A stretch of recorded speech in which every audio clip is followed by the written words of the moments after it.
Tonight's match is proudly presented by Trane Technologies, leading the way in innovative, sustainable climate solutions that help create a better future. Trane Technologies, presenting sponsor of tonight's match. Carolina Ascent FC taking on Fort Lauderdale United FC tonight, alongside Renee Washington. I'm Jack Edwards here with you in the broadcast booth on Peacock.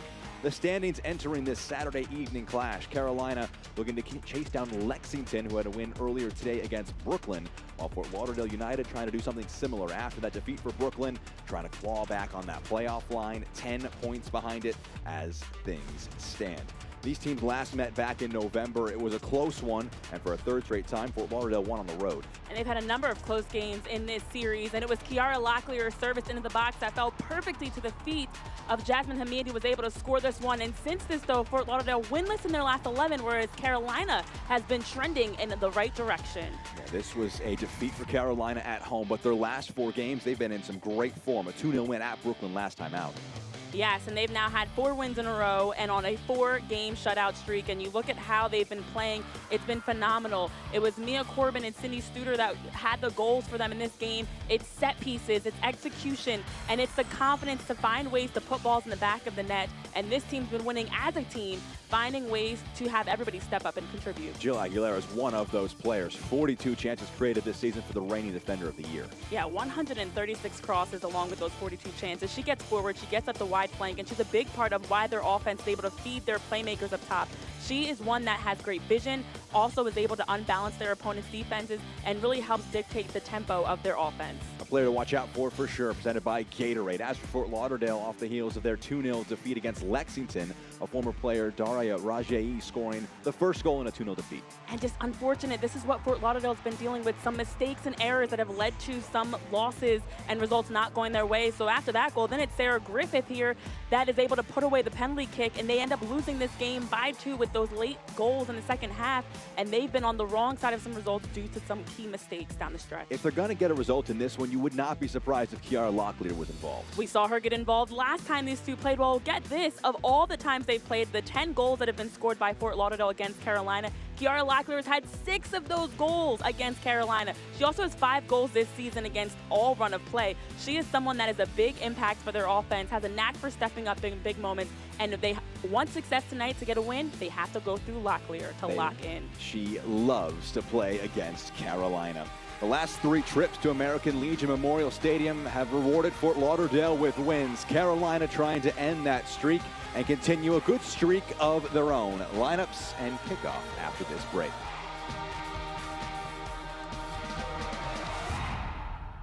When it comes to delivering high quality, affordable health care, relationships matter. And after 90 years, Blue Cross North Carolina is proud of the relationships we've built with you. We're 5,000 neighbors, friends, and family committed to improving the health and well-being of everyone across this state. We're here for you, all of you. What does a better tomorrow look like? More people enjoy safer, more comfortable indoor spaces, clean water, clean air, healthy food, and a healthier planet. That's what Trane Technologies believes tomorrow should look like. So we put people and the planet first. Today, we take bold action. So tomorrow, there's a better world. For everyone. Caitlin Clark, amazing at assists. Gainbridge, the ultimate assist for your savings. But ever since they teamed up, she's taken assisting to a whole new level.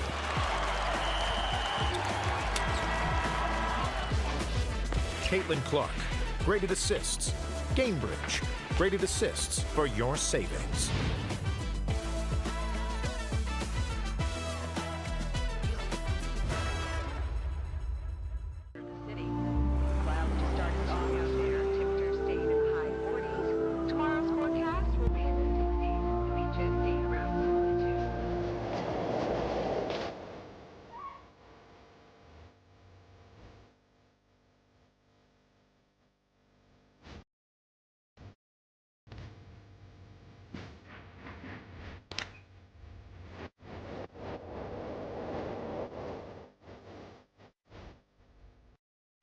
It is the 8th all-time meeting between Carolina Ascent FC and Fort Lauderdale United FC. Alongside Renee Washington, I'm Jack Edwards here with you in the broadcast booth.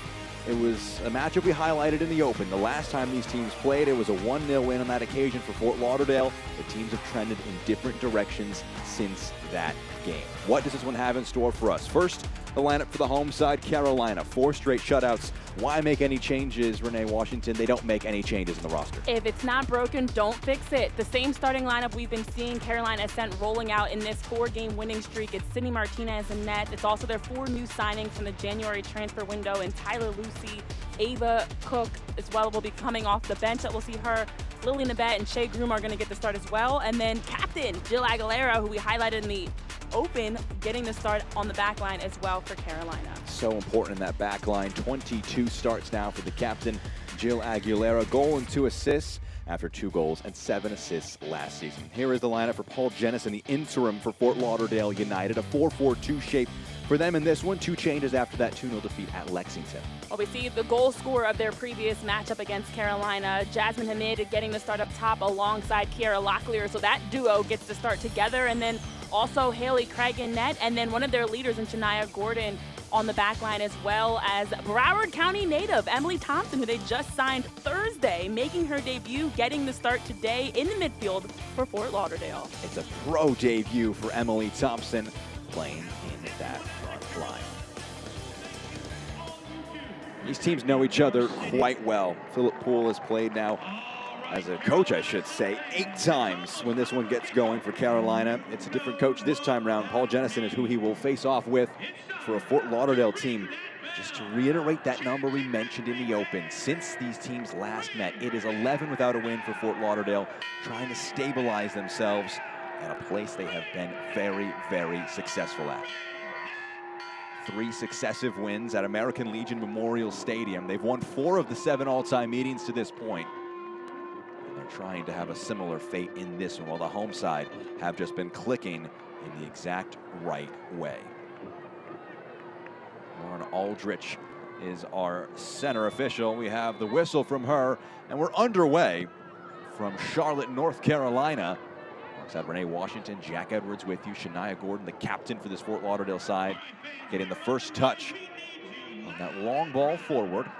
They'll be in those white kits from left to right will be Fort Lauderdale United, their hosts in the blue and orange, going the opposite direction. Initial possession here for Carolina. Shea Groom trying to skip past a challenge. It's going to break and stick with Carolina in the attacking half. Well, Jack, although this game has a lot of implications in terms of standings and playoffs, I mean, this point of this season, that's the big focus for everyone, is one game at a time, trying to climb the table. You almost have to throw the standings out the window. And as we even talked about, the streaks both of these teams are on, it was a 6-game skid winless for Carolina before their 4-game winning streak, whereas, as you mentioned, for Fort Lauderdale on their 11-game winless streak. But honestly, it feels like the way these two have matched up, none of that matters. There's been a ton of close matchups when you look at the course of all their previous meetings. It's come down to the wire. It's been a matter of who can execute and step up in big moments with so much familiarity. Carolina haven't beaten Fort Lauderdale at home since September 2024. That was just the 2nd win in the club's history. Fort Lauderdale's had the better, as of recent, the better edge in terms of form and style of play, and just kind of matches up well with Carolina when you look at this Fort Lauderdale team. Backheel attempted there by Groom, trying to bring Corbin into the attack. Fort Lauderdale attempting to drive it the other direction. And it's out for a Carolina throw in.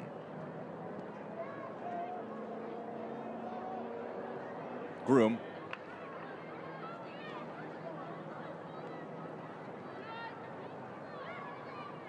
Here is Aguilera.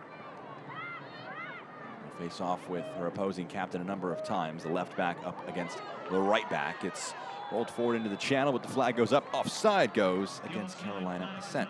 Look at tonight's injury report presented by Tryon Medical Partners. DeMarco listed out for Carolina, McDougall, and McCarthy out for Fort Lauderdale, but This team's relatively healthy at this point in the season. Carolina underscoring that by keeping the same lineup from last match into this one. It was a great conversation with Philip Poole this week. Just chatting with him about what has been going right in these last 4 games, and he echoed what he said in the last few discussions he's had about it. We'll get back to that in a moment, as there's a nice attempted pass there for Thompson, one of her first touches here in her pro debut. But for Poole and Carolina, it was about sticking with the process, continuing to do things as they were, and they felt luck began to go their way. They're in the attack now. It slid into the channel, one for Mackenzie George to try and get onto. Draws in a sliding challenge. Well, Simpson knocks it out. Last off of the forward of Carolina, out for a goal kick.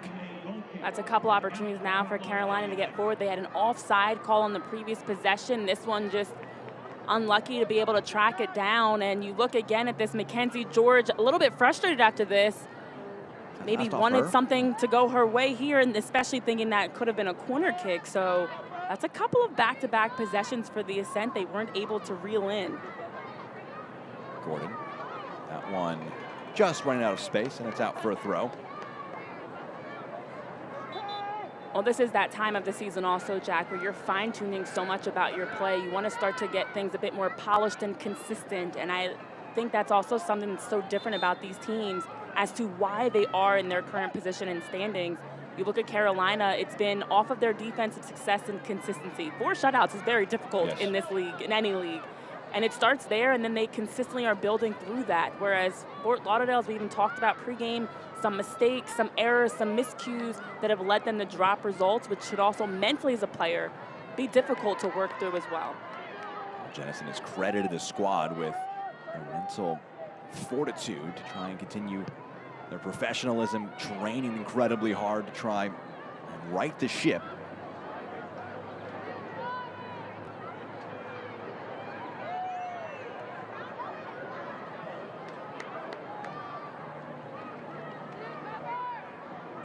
Win this one back. They have it inside their defensive half. Haley Craig getting a 4th start of the season, 5th overall appearance for the 23-year-old goalkeeper.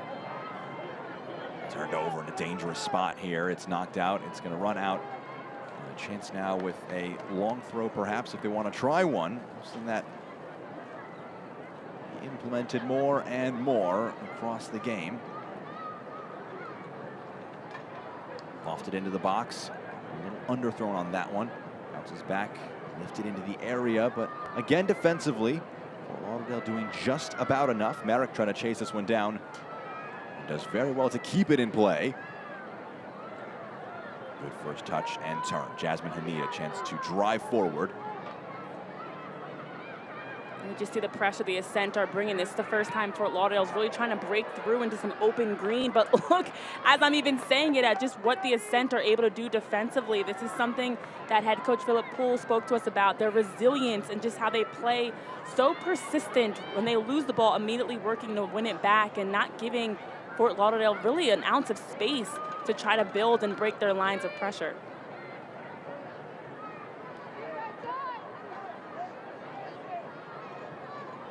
There's Maggie Mace along the back line. Benny Vaca alongside her. Looks like a back 3 in possession for Fort Lauderdale, with Shania Gordon bumping up to be a right wing back. We've seen her so versatile along that right-hand side this season.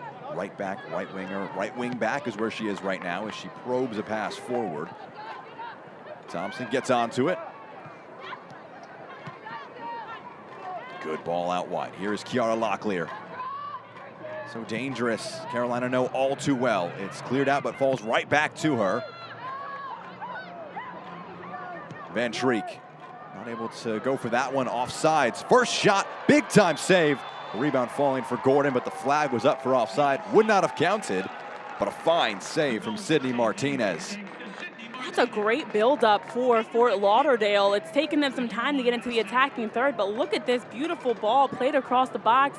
Unfortunately, just in terms of timing, I think everybody was kind of still off from that initial service by Locklear and never was able to reset to get back into an onside position. So that ball by Van Schreek and just the work rate they had there, it's good execution.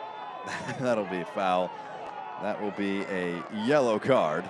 A cynical challenge. Maggie makes a thumbs up, accepts her punishment there. Third start for her in the back line. But was beaten there by Mackenzie George and just opts Renee for the cynical tug of the jersey. Yeah, and this is one of those defensive heads-up plays just to slow down the opportunity for Mackenzie George to get forward. They didn't have great numbers defensively, still weren't really reset after that offside call, to be honest. Yeah. And so the quick play by the Ascent forced Mace really to have to make a tough decision, but defensively, sometimes you have to be willing to sacrifice, even if it means giving up that getting a yellow card for the expense of your team, making sure that you guys aren't getting caught flat in transition. Aguilera will take this set piece off the heels of that foul and yellow card. Left it forward. Went in Carolina colors really to attack the initial ball, and that's some good work by Vaca to get there first and drive herself up the field. Outside of the boot ball, trying to get in Thompson.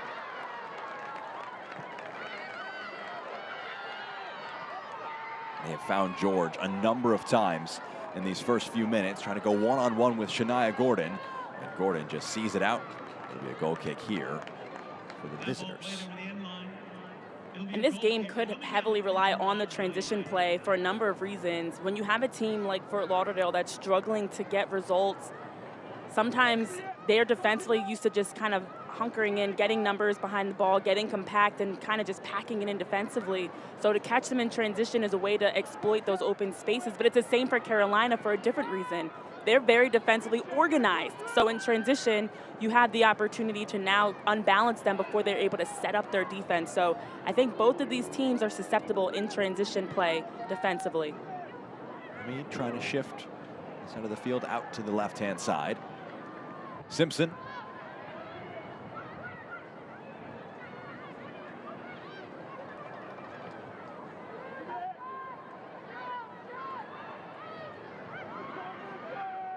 Here's Thompson.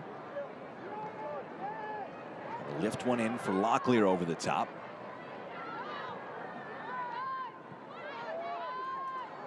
There's a quick welcome back to the sport for Emily Thompson. Played at UCF in 2024, just 4 appearances in an injury-shortened season. Before that at West Virginia, 2022 to 23. In for her pro debut here today. We'll continue to spotlight her as the match continues to progress. If you're looking for the perfect family night out, the Food Lion Family 4-Pack delivers 4 game tickets, 4 hot dogs, and 4 drinks for only $99.99. Get yours today at CarolinaAscent.com.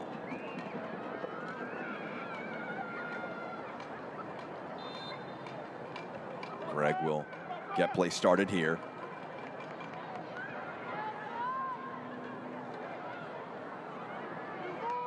Well, this game reminds me so much, and sorry to anybody that is a DC Power fan that may be watching, but I was on the DC Power Tampa Bay game on Thursday, and it actually was a similar storyline of the team that's at the bottom of the standings in terms of Tampa Bay, much like Fort Lauderdale, having the upper hand in recent meetings, being a team that's, despite their current standings, is a difficult matchup. And the Power fell on the wrong side of that, losing that game 2-0. And this game reminds me so much of it too, in terms of on paper, I should say. Carolina being a team that's typically out shooting, out possessing, but not always getting the result they want, needing 3 points today. You have to make sure you're staying very disciplined against a hungry Fort Lauderdale team so you don't have the same situation like we saw with DC Power. Aguilera brought down there. The referee in stern discussions. I think she's saying you have that much more leeway before you get a yellow card. For a bit of a cynical foul there from Jasmine Hamid. Yeah, you see Hamid there just get cut off. Jill Aguilera does a great job, very heads up, to just take her touch across Hamid, which forced Hamid to make that foul as they were originally running shoulder to shoulder. And so that's smart by her, just to force either you have to foul me there or you have to work around me. Either way, it gave Jill Aguilera positioning. In that instance, Hamid chose the former, the foul. But you mentioned that point about form kind of being thrown out the window. Liverpool very aware of the threats that Fort Lauderdale can pose against his side, despite what the form table might suggest. With the 4 straight wins for the home side, 11 without one for Fort Lauderdale. Listen, we know when a team is backed into a corner and they're hungry for a win and they have literally nothing to lose at this point of the season. Nobody eliminated at this point, so It is a really interesting matchup. And already we're seeing, Jack, just how tight this game is. A yellow card, some fouls, some intensity there. It could be in store for quite a close down-to-the-wire contest in my initial prediction. That's what we had back in June of last year in the semifinal match in the inaugural season of the Gainbridge Super League in the playoffs. It was Kiara Locklear who equalized here in the 68th minute. Made it 1-1. That match would go to extra time in the 120th minute. Kiara Locklear would bury another, make it a 2-1 win in extra time.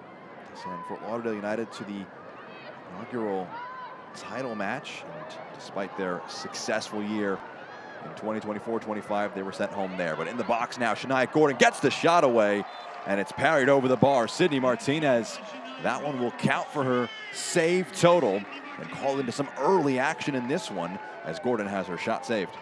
Well, we've already seen some close calls here, and this is the best look we've seen so far. Great job and heads-up play, just getting numbers forward, and then Hamid just slots it wide. Well done by Gordon to get forward and join into the attack. First-time opportunity there, but we've seen now a couple of times that Fort Lauderdale's been able to get numbers forward. They have their options, they have their runners in good position, and they force in that situation a really good save by Martinez. Abby Hugh will take this corner. Whipped into the back post. There were several white jerseys in the area taking a keen interest. Thompson will go back.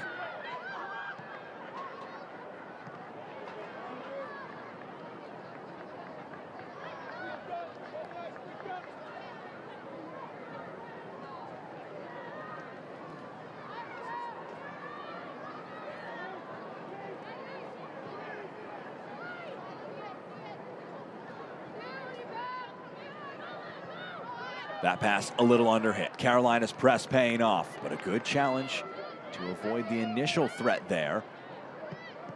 Pass there from Nabet doesn't quite come off. Really, Nabet, against her former side, is on loan from Angel City at the back end of 2025 with Fort Lauderdale.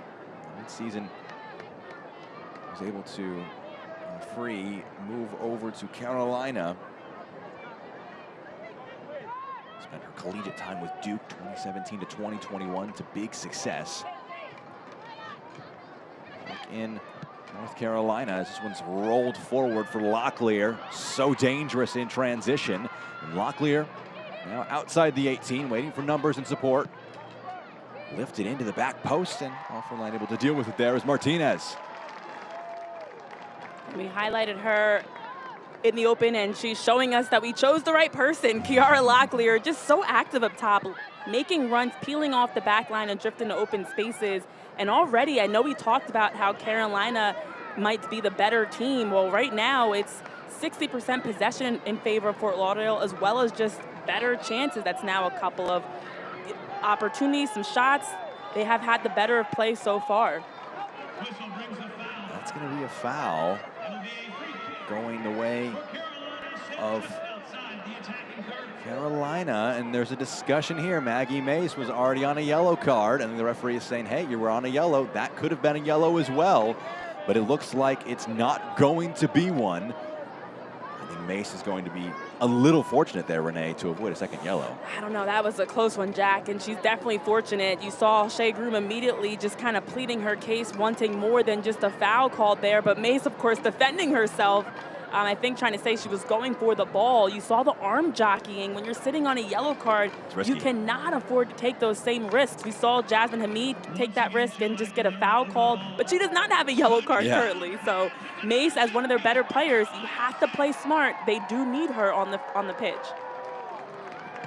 Aguilera lifts one forward. Initial header pushed away. It's one of those where if it's given as a yellow card, just initially, you wouldn't be surprised. And it would maybe be a little harsh as a second yellow.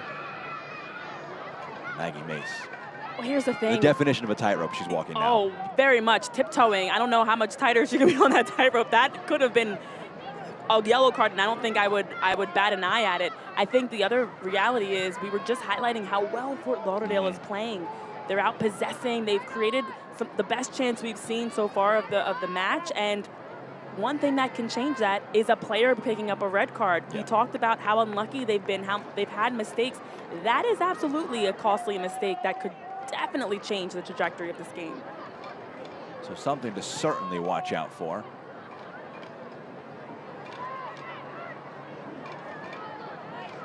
Carolina in the attack, driving numbers forward. It slid along here. Dangerous in the box, squared across, and it bounces all the way through. A fantastic move, untouched by Carolina. It's out for a goal kick. Not able to get a shot off there. That was a lot closer than it looked in maybe real time. Look at this ball played out wide. Nicely done by Mia Corbin to find Audrey Coleman out wide. And not only did she have a chance at the back post of sneaking that one in, but also on that back post was a great opportunity in Tyler Lucy, who could have potentially tapped that one home too. So a double opportunity there for Carolina. And they kind of made something out of nothing that they were nearly able to get on the scoreboard. Thompson rolls one along, and it's rolled one further to Shania Gordon. Trying to go centrally just behind Hamid in that instance. This match a little stretch. There was a coming together there. It is going to be a free kick for a foul in the center circle. The referee, George, get back to her feet. Don't believe a yellow card. Follow on that one. Nucor Corporation is the safest, highest quality, lowest cost, most productive, and most profitable steel and steel products company in the world. Nucor is the official sponsor of the Carolina Ascent FC. The fouls are pouring in for both of these teams. That is something where you need your captains, your leaders, to also make sure they're keeping you focused and keeping you locked in, because when the game picks up in intensity and the game picks up in terms of whistles and fouls, it can take you out of any sort of rhythm and momentum that you're now focusing on the calls and the fouls versus just playing your game. So this is where it's going to also come down to the mental aspect. Coleman into the box. What a ball dropped in. It's going to bounce out of play. It's last off Fort Lauderdale, so a corner near side of the field. Trying to get that one in for Tyler Lucy. 2 goals in 4 appearances since joining the side. Looking for number 3 right there. And that's the exact type of response you want. Just get back to playing your game. And that's another opportunity for Tyler Lucy to get on the back end of that service. Had a chance to play against Tyler and now cover her career over the years. And that is what she does so well. Just reading the ball well, anticipating to get into pockets, to be on the receiving end of goal scoring opportunities. Mia Corbin, service to the back post. Drop here. Aguilera comes onto it, fired into the box. And the touch there a little heavy from Lucy, and it's out now for a goal kick. That ball played over the end line. Goal kick coming out for Fort Lauderdale United.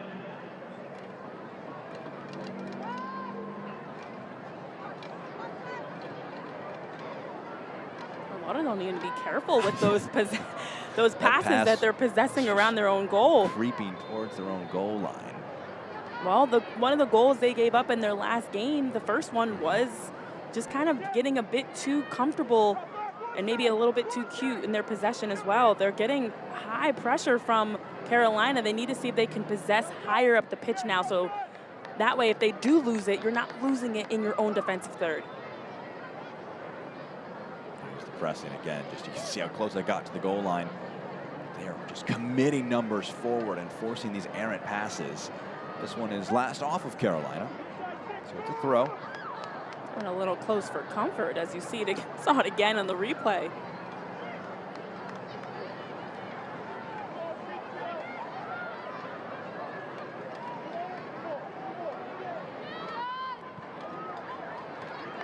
Aguilera.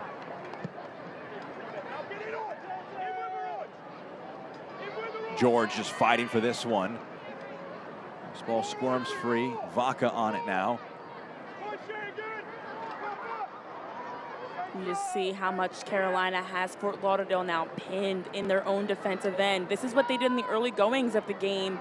And then Fort Lauderdale was able to find some success in building up the field, especially to the wide flanks.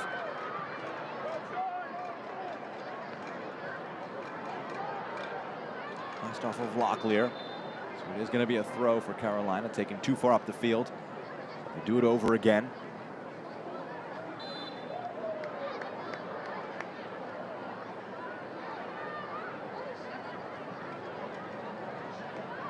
And you don't mind this if you're the Ascent. You're forcing Fort Lauderdale to play a bit more negatively and safe, playing through their back line. not giving them options to connect with their forwards. We haven't seen them able to find Locklear or Hamid up top as much. So through that, now it forces, when they do try to play forward, it's those half chances. They're just kind of knocking it forward instead of being able to find feet, which allows for Carolina to win the ball back more frequently. If you're looking to switch up your youth soccer team's bonding event, reward employees or clients, or celebrate a birthday, Carolina Ascent FC offers customizable group experiences starting at just $20 per ticket, all in. Visit carolinaascent.com/groups or email tickets@carolinaascentfc.com to learn more. Halfway through our first half, what has been an end-to-end game to this point. It's a great ball dropped in over the top. That one kicked up and last off of Carolina. Is it? Yes, a goal kick now. Definitely seen both teams have a couple of good looks on target. It just has slowed down a little bit for Fort Lauderdale to get forward because it's been a lot of this, possessing around their own 18 defensively. Numbers they're committing forward. Again, the press pays off. What can they build off the heels of it? Again, well done by the Ascent, just keeping everything in front of them, high pressing with their forwards, and now as they win it, look where they're attacking from. Here's George, drags it back, fires it into the box. It's pushed out of the 18. Aguilera picks up the loose ball.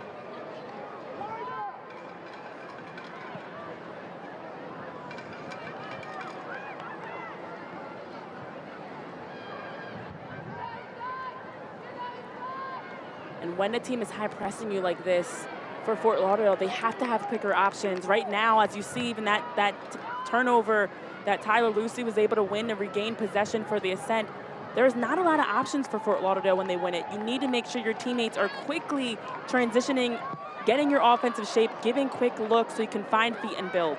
This is turned over in a bad spot. Hamid now with it. Driving in, trying to cut one centrally. Important block there.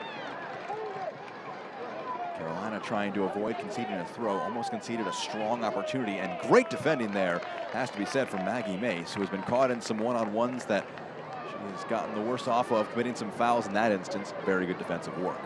Very good, and also just timed it perfectly for her slide, also able to help stifle that transition opportunity forward for the Ascent. She's been doing a lot defensively right now for Fort Lauderdale. I feel like we've been calling her name pretty frequently. I think for Paul Jennison, the interim head coach for Fort Lauderdale United, I'd appreciate if she defended a little less. Yes. How much she's been put under the test early on. That's the thing. Goalies and defenders, you don't want to have to talk about them too much unless it's how they're not doing anything. Exactly. And don't need to contribute. But she's had her name called and had to step up and help defend very often so far. The free kick right in front of Philip Poole in the technical area of Carolina. George, exceptional hold-up play. Coleman, George out wide. Another good tackle from Mace.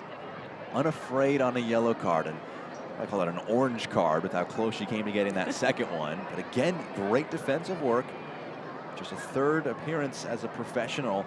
Spent 2024 and 2025 with Washington State. The header flicked along there. You saw the passes in the final third. Carolina gotten the ball in dangerous spots. Even though Fort Lauderdale have had a bit more overall possession, where it's been has been extremely dangerous. And that'll be of very reassuring confidence for that man, Philip Poole. Out for a throw now for Carolina. There are a lot of threes in that. 33-13 and final third passes. Wow. But it makes sense. Carolina keeps also regaining possession in their final third because of just how high they're pressing. And that's something they want to make sure that, knowing that Fort Lauderdale is a dangerous opponent, ensuring that they're not giving them time to get going. The channel, no nonsense, out for a throw.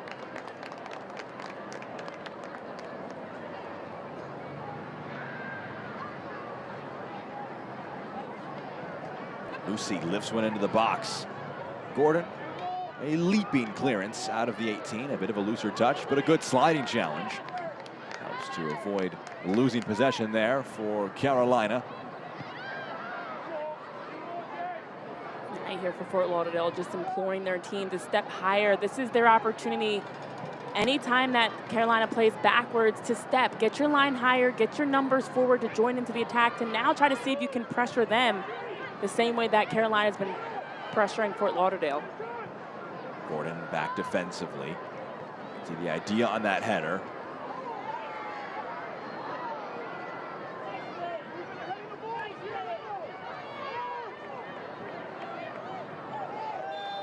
Corbin just had her heels clipped there. Whistle and a foul. The referee had a discussion here with Jasmine Hamid after the foul going against Mia Corbin. Well, we've seen Hamid get called for a couple of fouls as well. She has been one of the players, though, that's been doing a good job for Fort Lauderdale of high pressing. And they need more from their attackers to make it so that Carolina gets their head down. I think the Ascent right now are able to just see too many of their options to build out of their backs, and it starts with Fort Lauderdale's forward line pressure to force them to make mistakes, to force them to get their head down. Another set-piece chance for Jill Aguilera. Floats one into the area, repelled down. Strong sliding challenge. Thompson getting stuck in.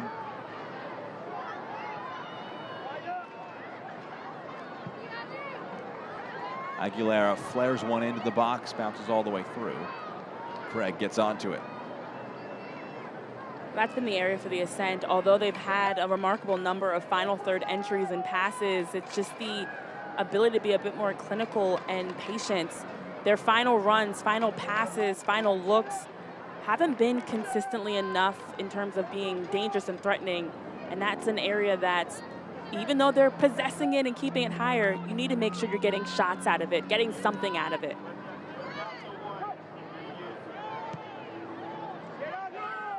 Good touch from George. Rolls it back. Coleman, the return pass, trying to find George. Cut out by Shania Gordon. Not quite able to link up with Hamid to get out of their defensive block.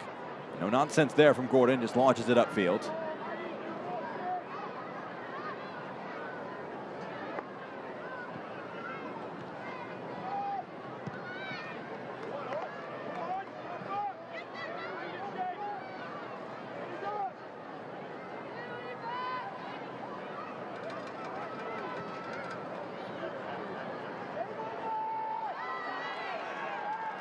Again, Carolina into the 18, lifted along, and that one a little overhit at that back post. You could see the option there for the Ascent. The cross just off. That is unfortunate that that service by Tyler Lucy was so off the mark, because you had great options in and around the goal, especially I believe it was Audrey Coleman that was on that back post. I was trying to get the license plate on which player it was. But when you have players in goal scoring position, set them up, get your head up, find them so they can finish. Gordon going one-on-one here, loses out to Aguilera. The captains dueling. Leaves the Carolina captain on the floor, and after a moment's protest, a free kick is given. And another chance perhaps for a set piece. Aguilera's been left in a heap a few times in this first half. That one was a bit delayed, so I actually thought that it was not going to be called a foul. But we've seen a number, to your point, of set pieces here, not only by Jill Aguilera getting fouled, but also her on the ball, taking them from this exact spot. The previous ones have fallen a bit short of clearing that first line of pressure. We'll see if she's able to drop this one in to the right spot for her teammates to be able to make something happen. Another deep free kick service can come from Aguilera. The crowd at American Legion Memorial Stadium watching on this one. A great searching ball in all the way through the back post. A foul was given. Wouldn't have counted if someone from Carolina was able to latch onto it. This is great placement, not only in terms of her being able to drop it perfectly behind the back line of Fort Lauderdale, but look at the numbers that Carolina had there. You do see where that foul was called as Mace was brought down, but you like for Carolina that you at least saw better numbers getting in to contest that one. Oop, turned over in a very dangerous spot. Parried away. Big time stop by Haley Craig. We've seen that pressure caused so many challenges for Fort Lauderdale. This the closest Carolina have come. Deja vu to how Fort Lauderdale gave up their first goal in their last game. This time it's Shea Groom that's able to pick their pockets, receive this one, and then sets her up for a really great strike. Nice save there, because that one of a point-blank opportunity was the best chance we've seen from the Ascent on frame, you could say, this game so far. Groom looking for her first for her new side. The 33-year-old midfielder, incredibly experienced, as Mia Corbin can whip one into the back post, finds an initial Carolina Ascent head, trying to get the shot away. Not able to get it through the crowd. Aguilera trying to scoop a ball upfield. Nabet and the clearance away by Gordon. And you wonder if that chance by Groom will help really pick up the tempo even more of now Carolina being able to create those strong on-frame looks. They've been all around the goal, but they haven't truly been knocking on the door with dangerous opportunities, that being the first that we've really seen. Corbin the throw. Nabet. Searching ball over the top. Craig will get there first.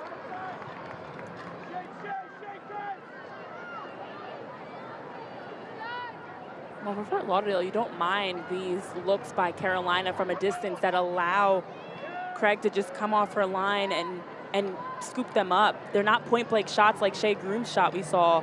It's more of those heavy services being knocked into the box that's a little easier to defend since everything's in front of you.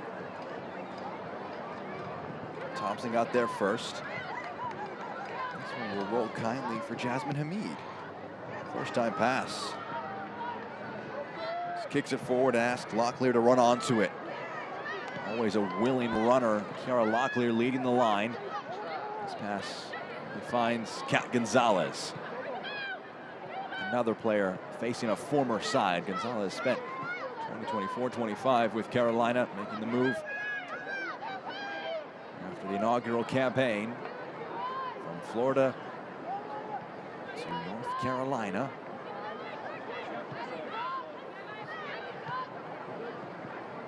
Here she is on the ball. Scoops it forward for Shania Gordon, making a dangerous run. 3 in the box to aim for, and the low cross scooped up by Sydney Martinez. This has kind of been the MO that we've seen for this matchup of these two teams. Carolina's getting more quantity, but to be honest, Fort Lauderdale's getting the better quality of chances. Another good look there as they were able to build through Shania Gordon. She's been a big asset to their offense, getting up this right flank. Here she is, rolling a pass in for Jasmine Hamid at the end line. Plays one along, dangerous all the way through. Important poke to avoid it finding a Fort Lauderdale player at the back post. Thompson on the turn. Maybe just lift one in the area. No one initially to attack that for Fort Lauderdale. And it's claimed easily by Martinez. 4 straight stars for Sydney Martinez. Before this one, this is now 5. Trying to make it 5 clean sheets in a row. 2-0 against Dallas, 1-0 against Tampa Bay, 1-0 on the road in DC, and 2-0 at Brooklyn. Now they're back home against Fort Lauderdale here. They have faced a chance or two. Fort Lauderdale trying to break down that long defensive streak that their rivals have experienced these last few weeks. Well, that's also something you talk about Sydney Martinez in terms of her 4 starts. That's also aligned with their 4 shutouts and 4 wins. You know, they've been, for the Ascent, making some changes, and some of it's been new faces, and that absolutely has helped, but some of it has also just been tweaking some of the lineup and roles of different players, and Martinez actually able to make some massive history if she can continue this shutout streak as well. So throw here for Carolina.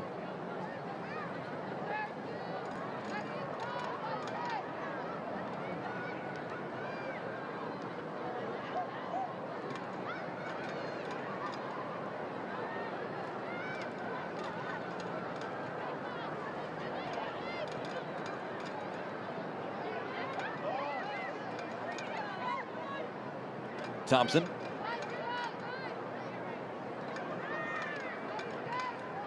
That's a poor pass, though, by Van Treek. It's turned over in a very dangerous position. Is that a foul from behind? Yes, it is.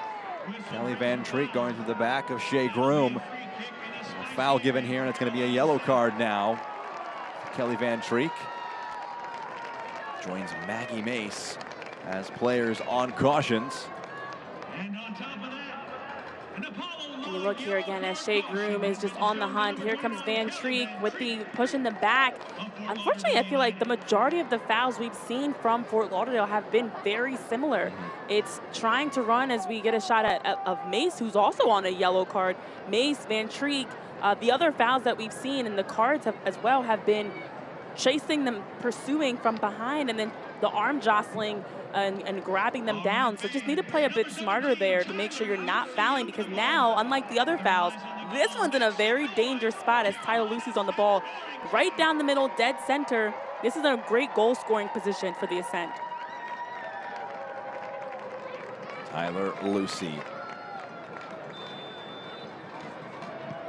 From distance through the wall, and it's saved there by Craig. So a shot produced from that. Well, Jack, also when your team is struggling to get results like Fort Lauderdale is doing on their 11 winless streak, you don't want to make it easier for your opponents. We saw them give up a penalty kick in their last game, as well as a goal that was off of a turnover around their own 18. You want to make it so that if your opponent is scoring on you, make it a really difficult goal they're scoring, because you've already been so, unfortunately, frustrated with having this winless streak, and those types of goals are extremely discouraging when you have been already struggling to get the results you want. Slid forward.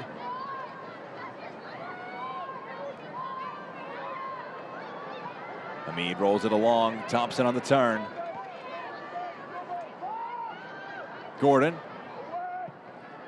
to cross in and wins a corner now for the visiting side.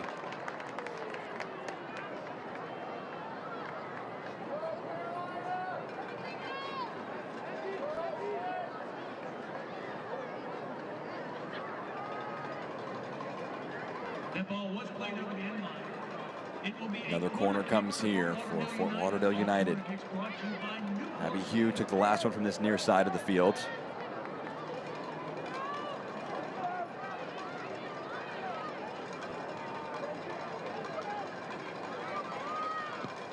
Hugh lifts one into the back post. Hatter pushes it away.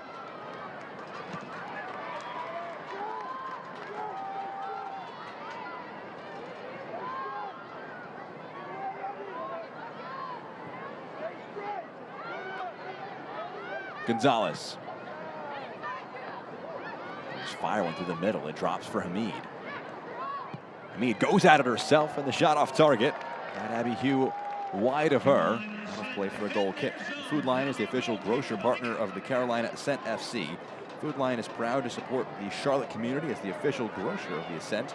Your local Food Lion is here to help you get food on the table fast with ready-to-eat meals and shopping made easy with Food Lion to go. Food Lion, here for every moment thanks to their Score to Give More program.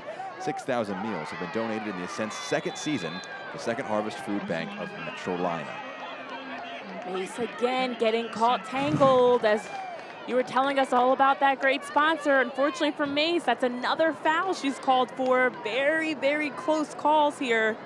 Still only the first half, and every time now these fouls are happening, the Ascent are calling for a card and a booking, and listen, why not? Yeah. I would be doing the same exact thing. Here's another look at this one. On its own, it's not a yellow card. When you stack up the fouls, Exactly. Mace is running a risk. Aguilera searching ball in. Craig got up for it, got hands on it, was bumped into, and there's going to be a free kick going the way of Fort Lauderdale United. Painful coming together there. Very awkward collision.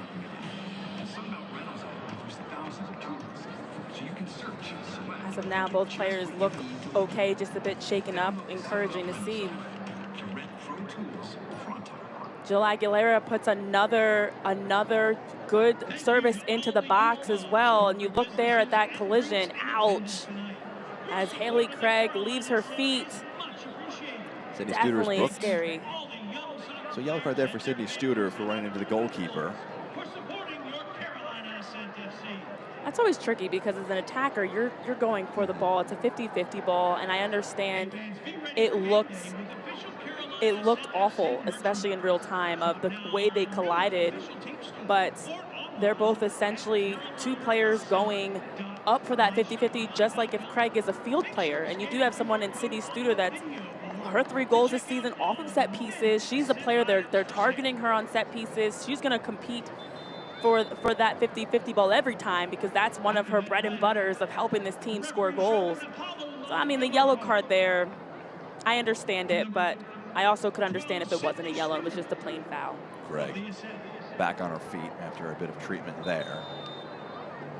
Carolina players huddling around Phillip Poole for a momentary discussion. A little less than 2 minutes plus stoppage time left in our first 45 minutes.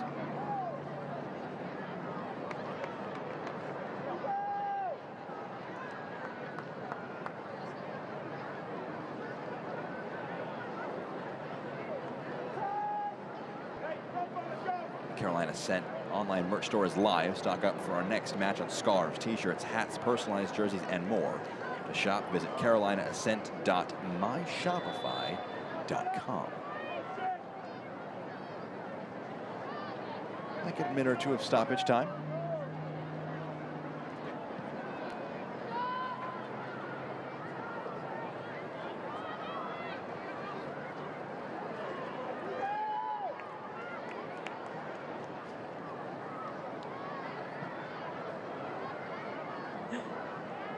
Wow, something to keep an eye on. Last time these two played, Carolina outshot Fort Lauderdale 19-9.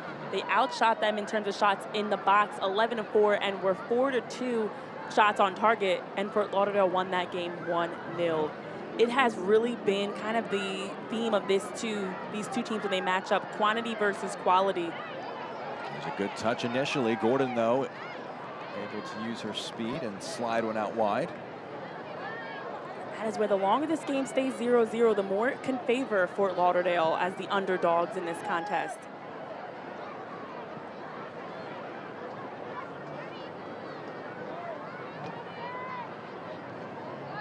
Aguilera.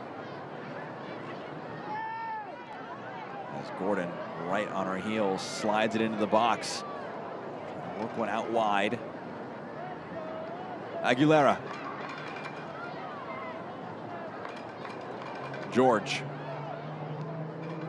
Searching ball into the area. There's a coming together, and the ball lands on the roof of the net. 2 players down here. 2 minutes will be added on at the end of the first 45. There's a big coming together there.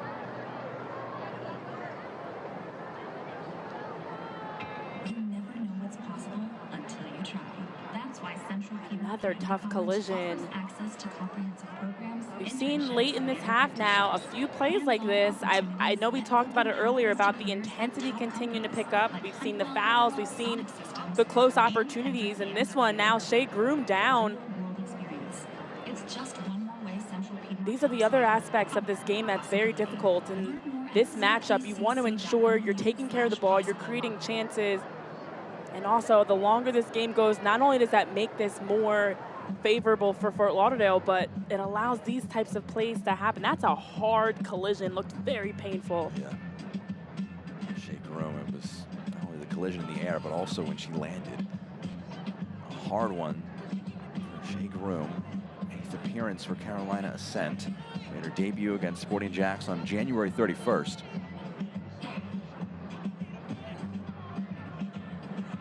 Also, as we talked about for both these teams, of just the opportunities and the quantity versus quality, the better chances that Carolina has had, Shea Groom has been involved in them. She had that great look around the 32nd minute that she was able to put on frame that forced Haley Craig to punch it over. She's had some good opportunities to help the Ascent really be able to get their offense to turn that corner. They've been still trailing in terms of possession. It's still favoring Fort Lauderdale, but even in terms of shots, it hasn't been going their way either of getting good shots on target as they would like.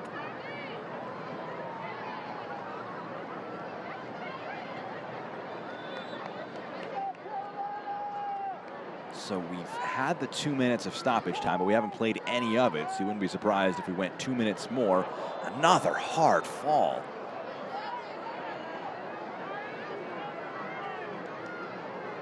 Another tough one in the midfield. Just takes the wind out of Lily Nabet. It's 3 consecutive collisions in a span of minutes.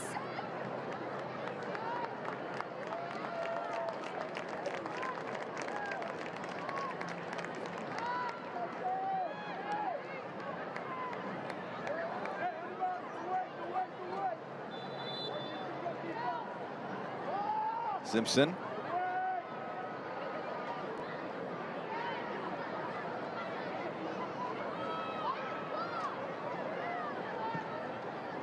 Time for a throw here for Carolina. Still might see a few more seconds left in this one.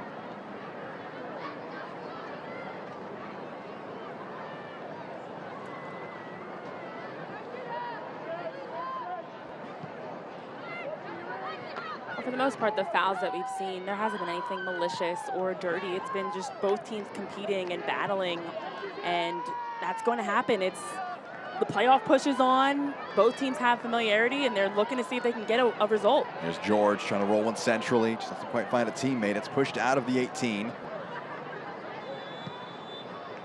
First 45 minutes in the books. Yes, it is. Oh, offside. I thought so. The official's the body motion, language was not suggesting end of the first half. No, and also the PA offside. also throwing me off. Yeah, the offside signal was up, but listen, at this point, the stoppage time for the 2 minutes, this is not your average 120 seconds because there's been a lot of stoppages in general that have really dragged on the end of this first half. This is something that, for both these teams, it's interesting to keep an eye on that I want to make note of. How does this impact the second half? It's been a lot of whistles, some hard collisions. Physically, mentally, how does this impact them into the second half? Something to keep an eye on who can kind of bounce back after this. Aguilera firing one forward.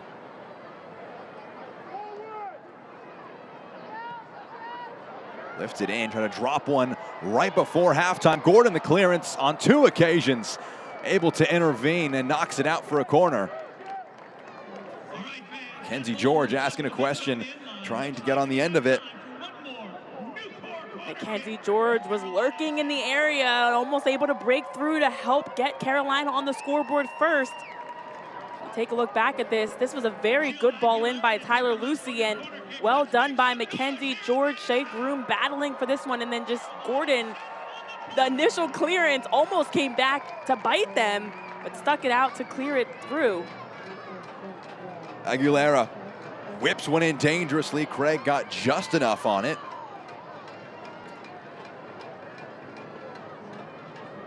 Coleman. That is the end of our first 45 minutes. A closely fought match so far between Carolina and Fort Lauderdale. Like the last match last fall, it's scoreless after 45 at American Legion Memorial Stadium. Your thoughts after 45, Renee? This looks very similar to that November matchup between these two. Carolina had the better of possession to get forward, created more in their attacking third, but this game's been a grind. As you see there, just Shea Groom standing on the field, still kind of shaken up. This game's a battle. It's going to come down to almost that survival of the fittest. Who can be ready to punch one home when their team needs it? Halftime coming up here. We'll take a look at the highlights from the first 45 minutes, catch up with what's been happening in the Gainbridge Super League. Had a match earlier on today. As the playoff push continues to heat up, Carolina fighting for that third spot, trying to close in on Lexington after a win for them earlier today. Fort Lauderdale similarly trying to end that run they've had across the last few weeks of play. Yeah, and this is the time that you are needing to make sure you're taking care of business. Every game that much more important in terms of standings, in terms of getting 3 points. You can't afford to squander these opportunities to climb the table. And this game going to come down in that second half, who can be more efficient in executing. Here into halftime, we're joined now by Mackenzie George. Mackenzie, we appreciate your time. Close fought first half between you and Fort Lauderdale. What have you made of your team's performance so far? You know, I think we're putting in a good shift so far. I think it's been a little bit choppy in terms of getting forward. There's been they're coming down our backs and stuff, but I think we've put in good energy and we've made good opportunities, and we just got to finish them and keep them out of our half. Mackenzie, in terms of the second half, I know, I'm like so distracted. It's okay, Mackenzie. There's a lot going on, including in this game. But in the second half, what will it take for you guys to be able to put one away and to win this game?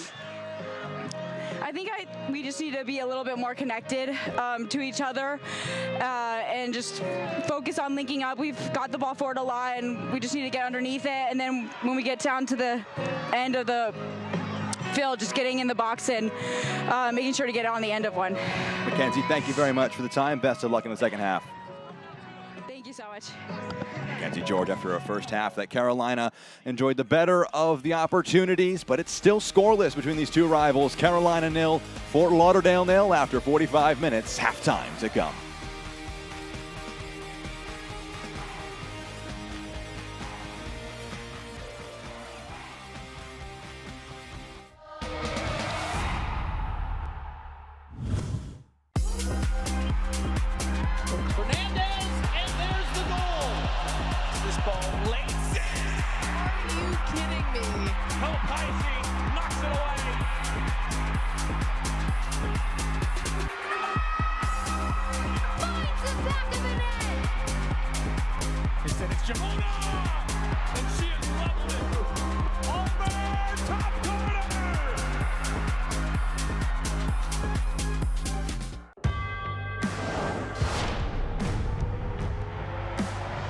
Prinks tires in the USL help soccer journeys everywhere to drive harder. From city playgrounds to suburban sidelines, from early mornings to late nights, from fun with friends to winner takes all, from the biggest fan to the biggest heart. And at every turn, Prinks tires will be there for the long haul.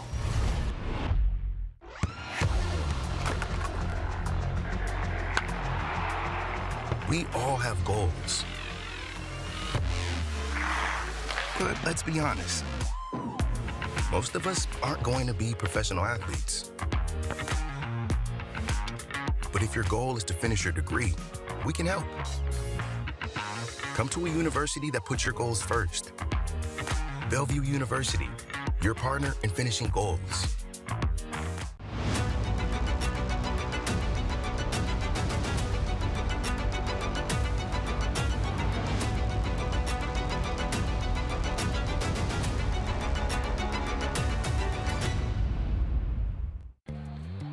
My husband takes his watch party grilling duties very seriously. Every sport, every season. And because we always find good deals at Food Lion, no one ever leaves hungry. I even got him his own signature touch. Okay, I'll eat around it. Here with fresh food that's always affordable. Food Lion, here for every moment. What does a better tomorrow look like? More people enjoy safer, more comfortable indoor spaces, clean water, clean air, healthy food, and a healthier planet. That's what Trane Technologies believes tomorrow should look like. So we put people and the planet first. Today, we take bold action. So tomorrow, there's a better world. For everyone.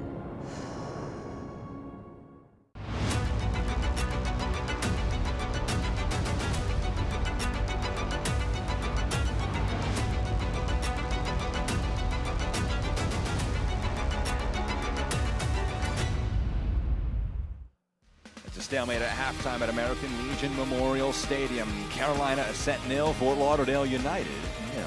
So Renee Washington, Jack Edwards here with you here at halftime. We get you set up for what's still to come in the Gainbridge Super League season as we continue to churn along towards the business end of the campaign. The upcoming schedule presented by Capelli Sports, some midweek matches with Dallas Trinity taking on Tampa Bay. DC Power against Lexington, a Wednesday match. Also games next Saturday, all of them on Peacock, of course, with Carolina next in action at Tampa Bay, while Fort Lauderdale have a Sunday meeting next weekend against DC Power. Those are the matches to look forward to for all these teams in the Gainbridge Super League.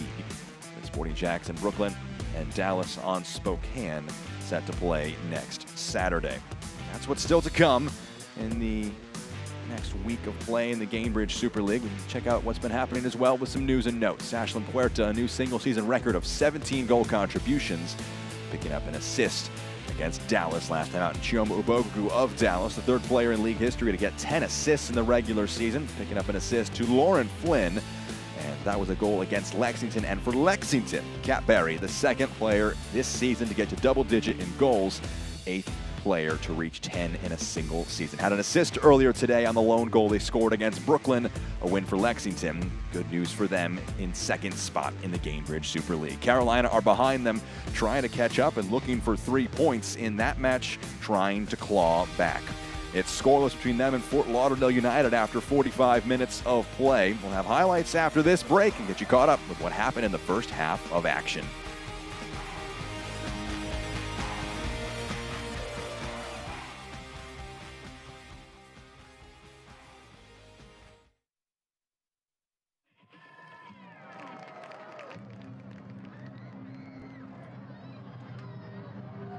Wait, what's next? What's it? No.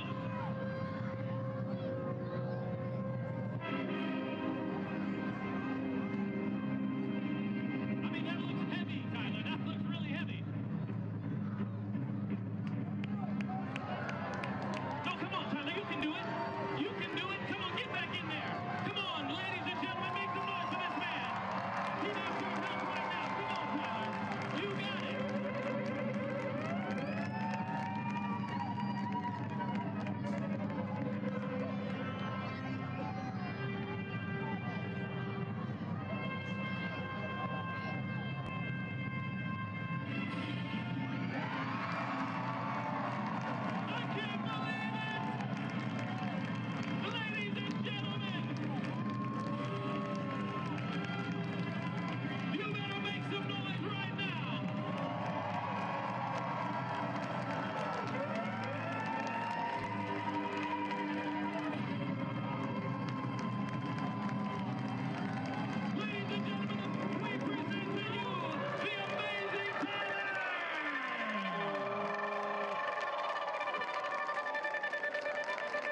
All right, fans, let's hear it one more time for the amazing Tyler Shore. What an amazing performance.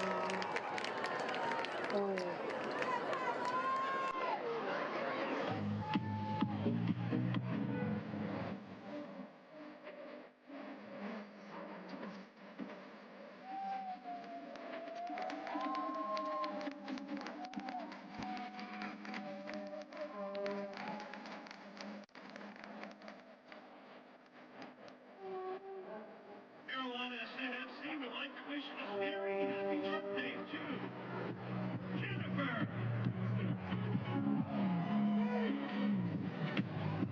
Lauren. And Ava. Thank you for spending your special day with us here at Big King. Happy birthday from you all here at the Carolina Ascent.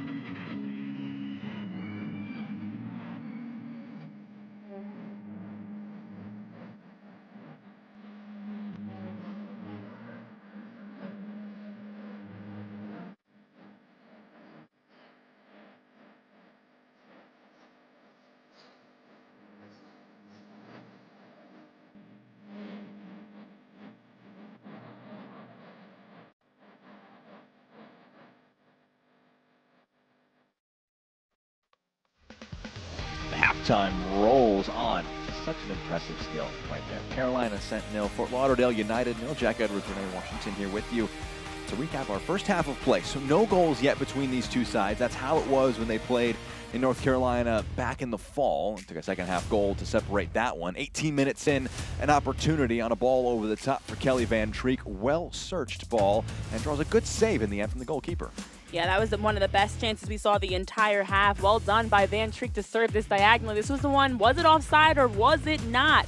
Not quite sure, but nonetheless, this was whistled an offside call. Scoreless we remain, and then later in the half, as we're trickling on, going the other way, a nice build-up by the Ascent.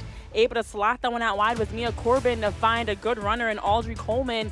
And that one had not one but two opportunities. Either Coleman's, as you look at this again, very close to going in by itself, or Tyler Lucy on the other end of it that nearly was able to tap that one home. And in this, some over-possession by Fort Lauderdale in their defensive third. Shea Groom picks them off, able to get a touch, a shot, and a great save by Haley Craig. Those are the best chances we saw all game so far, including that phenomenal look by Groom. Halftime stats, 5 shots for Carolina, 2 for Fort Lauderdale, and it's the visitors who have a bit more possession so far in this one.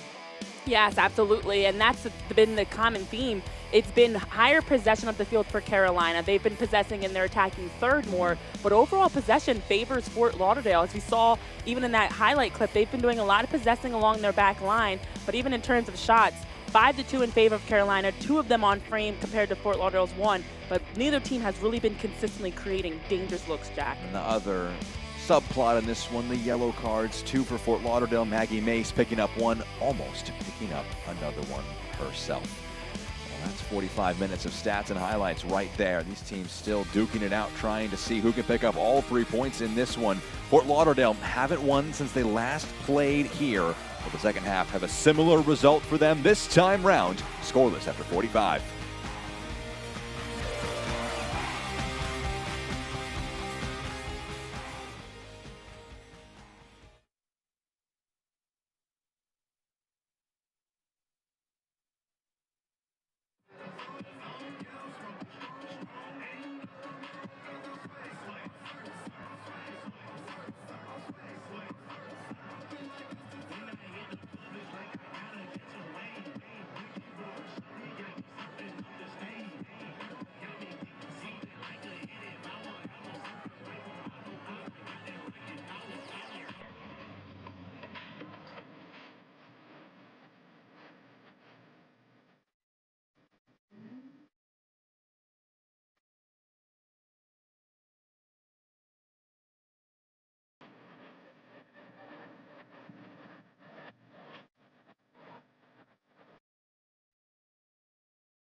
Who's ready for the second half? Who is ready for an Ascent victory? Well, you know what we need to do. It's time. Chant it with me, fans. Ring that bell. Ring that bell. Ring that bell.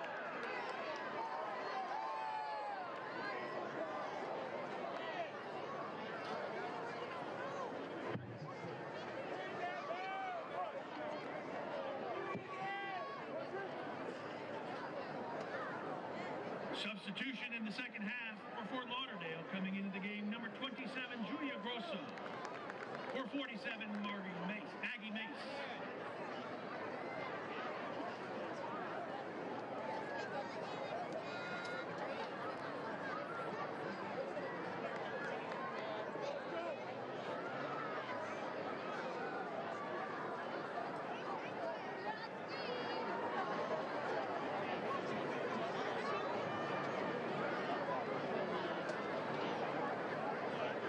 Ready to get up and running. Carolina 0, Fort Lauderdale 0. Jack Edwards, Renee Washington here with you.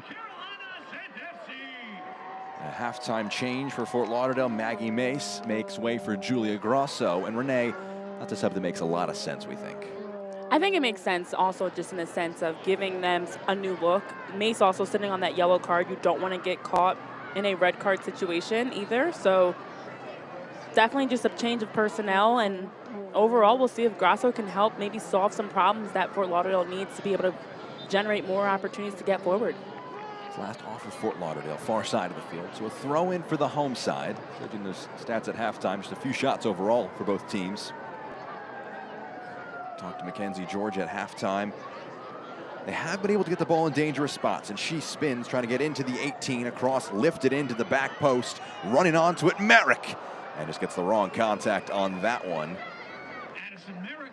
The sprint forward from Merrick, trying to get onto that one. You could see it dropping perfectly for her. Just didn't get the contact quite right. That's one that you dream of as a player, as that ball just falls perfect to your feet. She had momentum, was running forward, just mishit it, but the stars were aligned there and ready for Merrick to be able to be the first to punch one home. Scored 1 goal last season across 20 appearances, none so far in this new campaign. Nabet rolls it along one further. There's another first-time strike from a fullback. This time it's Jill Aguilera. And it's a shot that's also a little wide of goal. Right back, left back, all the backs getting forward into the attack. And you look here now, it's Jill Aguilera's turn to get up the pitch. This is what she is able to do so well, to join into their offense. Shot from distance, falls perfectly to her feet. But I know, as Mackenzie George highlighted at halftime about them needing to stay connected, needed to create more and getting in the box to finish runs, I think that's a good start, that they've at least created some shots out the opening whistle. Now let's continue to keep that opportunity going and get those shots on frame. They're building. You wonder if that was one of the focuses for Philip Poole, was get players further forward, maybe just get some shots away. There were some moments where they won the ball high up the field but didn't get chances to just try one. So while those last 2 shots weren't the closest, it's also just being ready to shoot, and that's something we saw in the first half. They had some opportunities they didn't pull the trigger on, so I think it's to be a bit more aggressive to take the shots that are there. Here's Corbin. Merrick bounces back to her, goes to the end line and gets across into the box. It might break kindly here. Oh, just a miscommunication there in the box. 2 players leaving it for Carolina. It's cleared out for a Fort Lauderdale throw. Unlucky. I believe Shea Groom was trying to lay that one for Tyler Lucy and wasn't able to connect it perfectly, but the idea was there. We're seeing some more creativity from the Ascent. Here's Merrick, a nutmeg. That one runs a little fast. It's out for a goal kick here. Select is the official match ball supplier of the Gainbridge Super League and many elite leagues throughout Europe. Visit us.select-sport.com for the latest Select products, specials, and more. Select is the player's choice. Well, here's the other side of this, Jack. If they were talking at halftime for Philip Poole and his group to be more aggressive, the other thing is you don't want to just shoot to shoot. You want to make sure you're still having some refined looks as you get forward. Here's Locklear to Wither in the attack. Hugh to the back post, got something, not enough. Did Martinez. Gordon returns it. Cross lifted into the box, pushed out of the 18. Vaca putting a challenge in.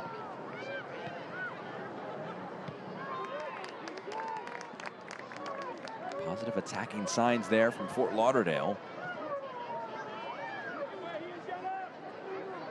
Rolled over the top, but the flag goes up for offside. Offside flag is up. Indirect hit coming. Well, that's actually a good example of kind of the difference we've seen from both of these teams.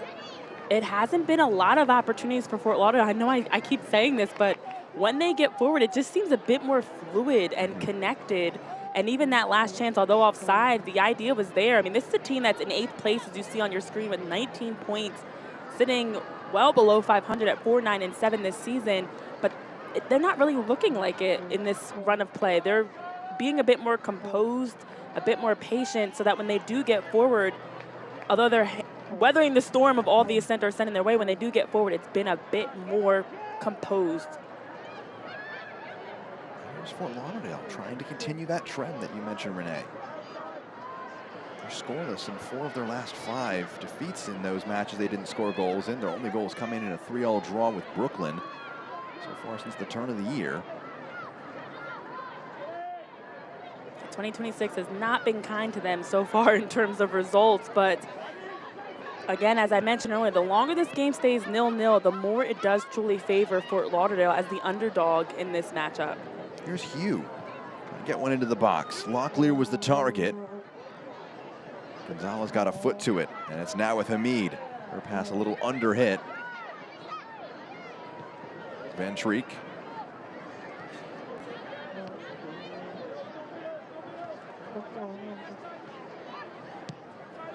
Simpson, inviting ball for Hugh to run onto.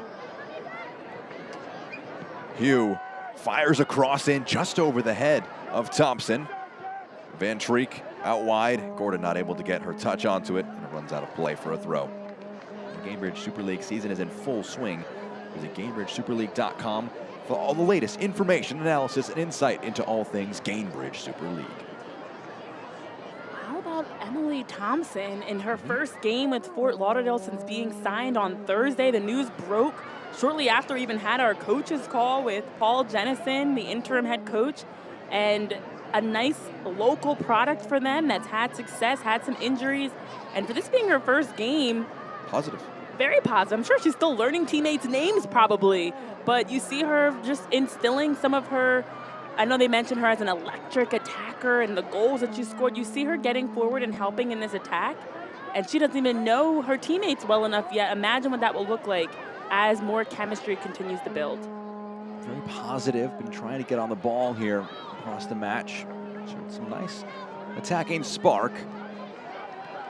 We'll see how much more she is left out in this one, just in terms of the raw amount of minutes she's able to produce. It's rolled along one further. A chance for Groom to go along with another pass.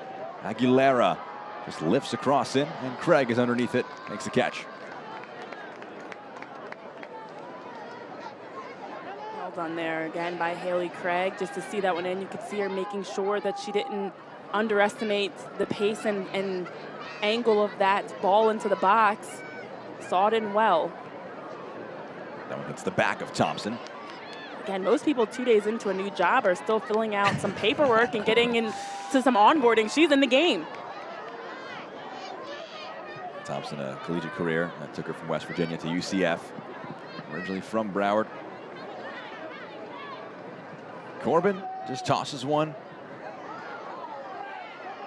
George trying to get stuck in here. Drives along with this one. The seas part, and George drives in, and her shot is saved by Craig. Another one. A fantastic double save from Haley Craig. That's as you mentioned, fantastic by Haley Craig. This should have been a goal. Mackenzie George does a good job of spinning here, and that just is the parting of the Fort Lauderdale Sea. Wide open, a touch or two that she took too many. And honestly, here, that needs to be a shot. I know the ball's not in a perfect place, but as a goal scorer, the ball doesn't have to be perfect to score goals. It just has to go in. It doesn't have to be pretty. That one could have been outside of your foot, whatever it takes, and then well done by Tyler Lucy to follow it up. But that should be a 1-0 goal right there. Aguilera puts the cross in. Craig again involved. Two hands to it to push it away. And Lucy goes out wide. We'll do it over again from the far side of the field. Another corner here for Carolina. Is this third time's the charm? Or maybe fourth time, technically. We saw the shot by Mackenzie George, the shot by Tyler Lucy, the corner kick. So maybe it's fourth time's the charm, actually. The math, I forgot one there. Addition. We talked to Philip Poole about set pieces, about Sydney Studer, who scored her third goal of the season last match. She's gotten into some good spots or some good service. It was Aguilera last time. It's Corbin this time. Puts it right into the 6-yard box. Again, Craig climbs over the crowd and gets to it. Aguilera just lifts it into the mix. Craig again getting something to it. Actually may have last been off of Carolina, so it's a goal kick. Aguilera's going to be asking the question about there was some contact in the box. But Sydney Studer, who was a target for that one, 3 goals this season, up from just 1 in 2024-25. All of them have been from corners, off of headed situations. Something that Philip Poole said, ones that she's gotten so far in the spring, 1 in this match, as well as 2 against Dallas. Well, last match, I should say, and 1 against Dallas. Just kind of goals that she deserved based on her overall expected goals tally. She was getting on some great opportunities in the fall, but they may have just been catching her slightly wrong. The positive for the Ascent, not only are they getting into the ballpark, I'll pause there. Oh, what a ball, and that's had her over the goal. Another good chance for Carolina. And that's the thing. They're getting into the 18 more, but now they're also creating dangerous chances. You take a look at this ball, well done by Addison Merrick to just drop this one in top of the 6, and then you see you've got numbers, you've got options, and Shea Groom gets on the other end of it. But the difference is half is they're not just settling for getting into their attacking third. They're now getting into their attacking third and generating a shot, a corner, a cross, something out of it. Now, you just have to be ready to finish. The next step. Van Treek, Vaca. Haley Craig has made some big-time saves. 4 shots on target in this match for Carolina. You have to give credit to Haley Craig. Those are 4 big saves that she's had in this half alone. She's weathering the storm for the back line for Fort Lauderdale.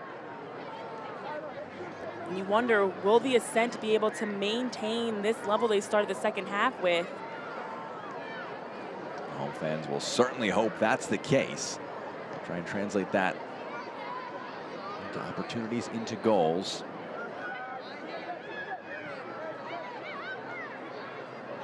And I like the adjustment though, Jack, because I felt like the first chances that the Ascent had coming into the second half were a bit forced. Maybe a bit of that halftime conversation had them feeling like they had to press the issue, but now it feels like they're letting the game develop and not forcing their chances or passes, but just continuing with the movement to open up some lanes and opportunities.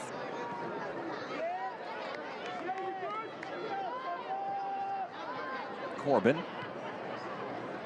The story of the season for Carolina, according to Philip Poole, is kind of some head-scratching results. I felt the performances have been pretty strong across the course of the season, but some moments of luck not quite going their way.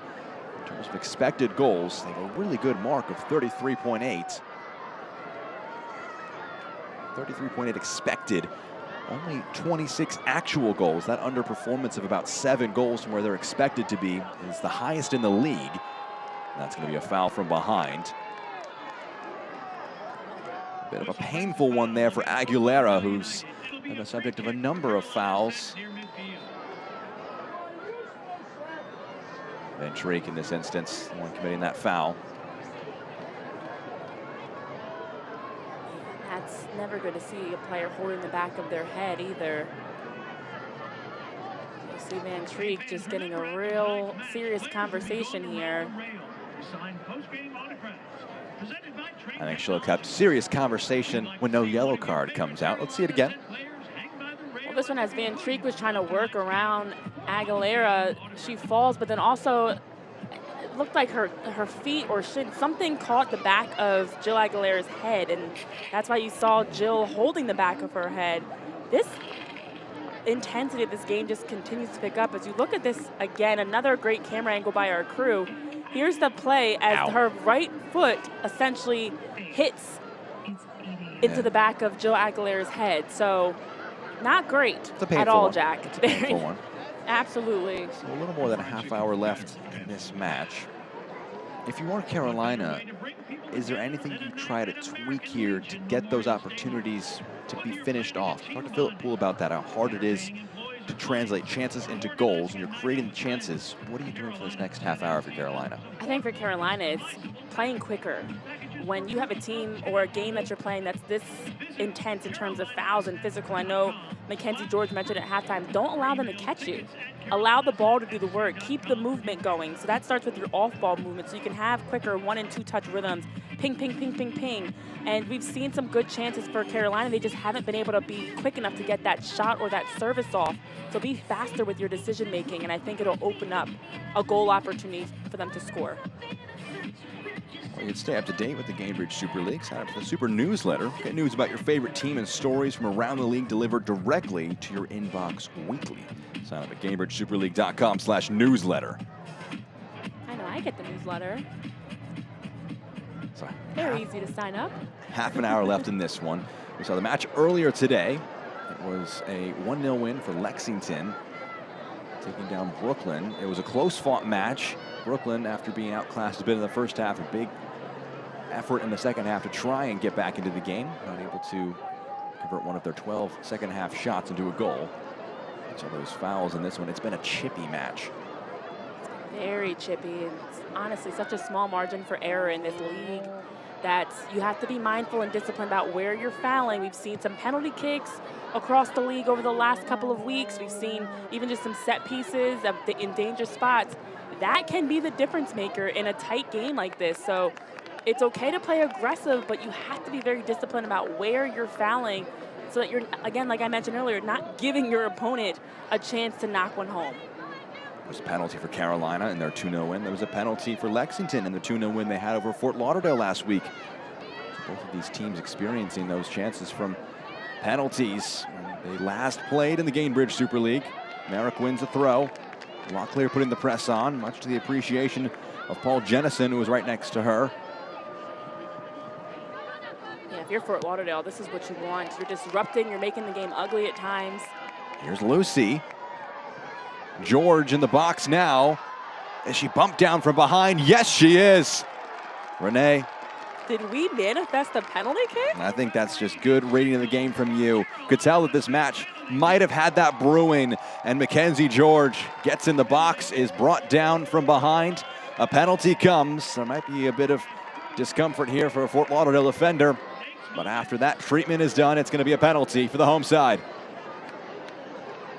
Yeah, very awkward collision as Tyler loosely slots this one across to Mackenzie George, and there's the foul in the back, and then bodies hit the deck. Simpson committing the foul, Grosso taking the brunt of the damage. Looks like Simpson's the one who's a little slow to get back up. Ella Simpson just absolutely pushed in the back against Mackenzie George there in your own 18. Those are the types of areas we were just talking about that you can't afford to have happen. You had Julia Grosso ready to step and contest Mackenzie George. There was no need to foul. The pressure from Simpson and Grosso stepping could have been enough to at least make Mackenzie George uncomfortable enough in her final shot that they could come out of this cleanly, but instead you give up a penalty kick. So that's just, there was no need to foul there. You had a teammate, you had your keeper in a good position. It's unfortunate though that that's what we've seen as of late of penalty kicks. We were just mentioning it. Commentators curse to the T. Or prediction. Curse if you're a Fort Lauderdale fan. Very Blessing true. if you're a Carolina faithful. Depending on how you look at Exactly. it, we might have just helped or hurt you. But Exactly. we were just talking about this from the last foul. So Mia Corbin steps up to this one. Scored a penalty in the 21st minute against Brooklyn last week. Scored her second of the season. 12 goals, was second in the league in 2024-25. From the forward line to the midfield. Mia Corbin again, a chance to take the lead for Carolina.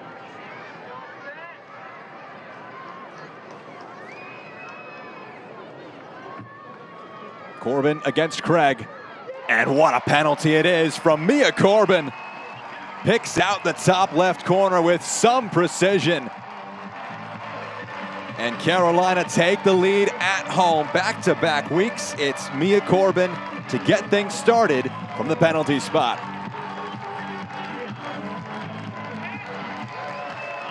Well, we called it moments after a previous foul happened that a foul, a penalty kick, a set piece could be the difference in a tight game like this.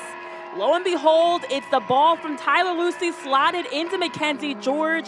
George, as she's driving towards goal, draws the foul as Ella Simpson pushes her in the back, and through that foul by Ella Simpson leads to the penalty kick that Mia Corbin is able to finish. Makes no mistake about it, drives it high, upper 90, out of the reach of Haley Craig, and putting the Ascent onto the scoreboard. Celebrations around for Carolina as they finally break through to score one today.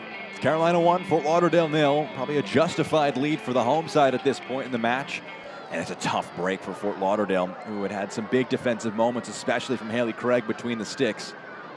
But when you allow that penalty, it changes matches.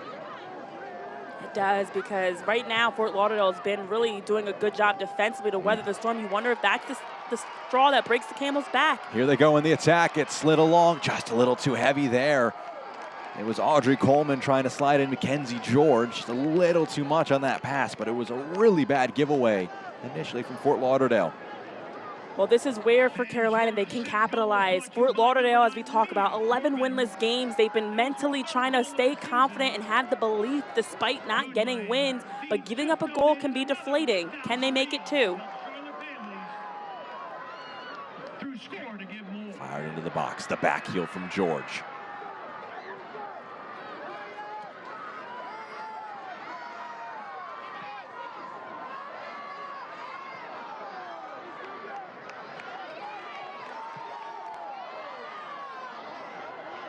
Header, trying to nod one centrally, trying to just keep it in play in the end, just running out of space. It's out now for a goal kick. More chances at goal for Carolina. Ascent. That one goes over the end. Game on, folks, with drinks in hand. The Drinks on the Pitch package gets you one beach club ticket and 2 drinks, exclusive access for fans 21 and up for only $29. Grab yours at carolinaascent.com and kick back pitch side. Well, for Fort Lauderdale, as the underdogs, they've been holding on in this game, and it's been Haley Craig and this back unit that's been really keeping this game scoreless. That penalty kick goal definitely feels like a change, it seems as though already, for Carolina, of just raising their level, hungry for that second goal. You really, if you're the Ascent, if you can get that second goal and put this game a little bit more out of reach, it can drastically change the momentum and tempo of what Fort Lauderdale is trying to bring. That was exactly what happened last week when Sydney Studer scored the second for Carolina to make it a 2-0 edge. Up to that point, Brooklyn are putting them under a little bit of pressure. We haven't seen all of that pressure from Fort Lauderdale. Well, for Fort Lauderdale, I know as we spoke with Paul Jennison, interim head coach, he spoke so highly about how much they still have that belief. They don't feel like it's an issue of talent as to why they've been on this 11 winless game streak. It's just mistakes here and there, but they still have the confidence, they still have the belief, and how they've been handling these losses well. You know, it's as a unit, they've been sticking together. So you've seen the fight in this team today, but now Carolina starts in the water. Coleman, low shot, misses just wide. Groom, rather, I should say. Shea Groom just dragging a shot wide of frame. But they are really beginning to ramp up their threat, making things difficult. It's going to be Ava Cook who comes into the match. Making way is Audrey Coleman. So a change in the forward ranks. Coleman, in her 20th appearance of the season, comes out with Cook coming on for a 6th sub appearance for the 27-year-old forward.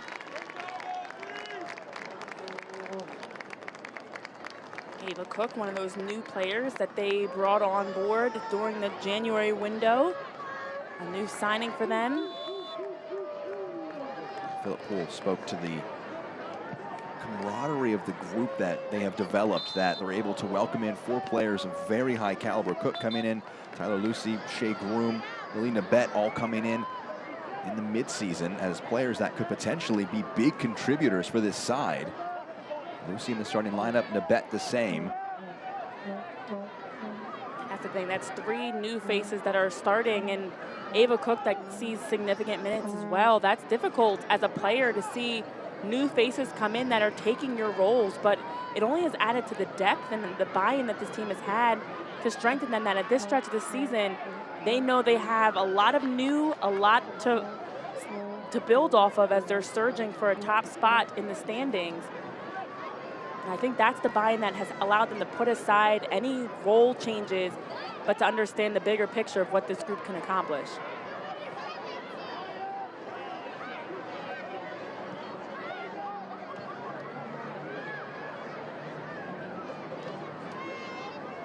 Lifted into the channel.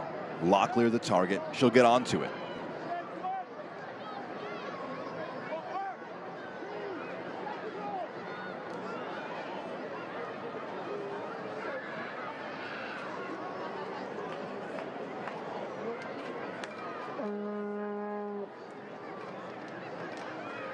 down in the box.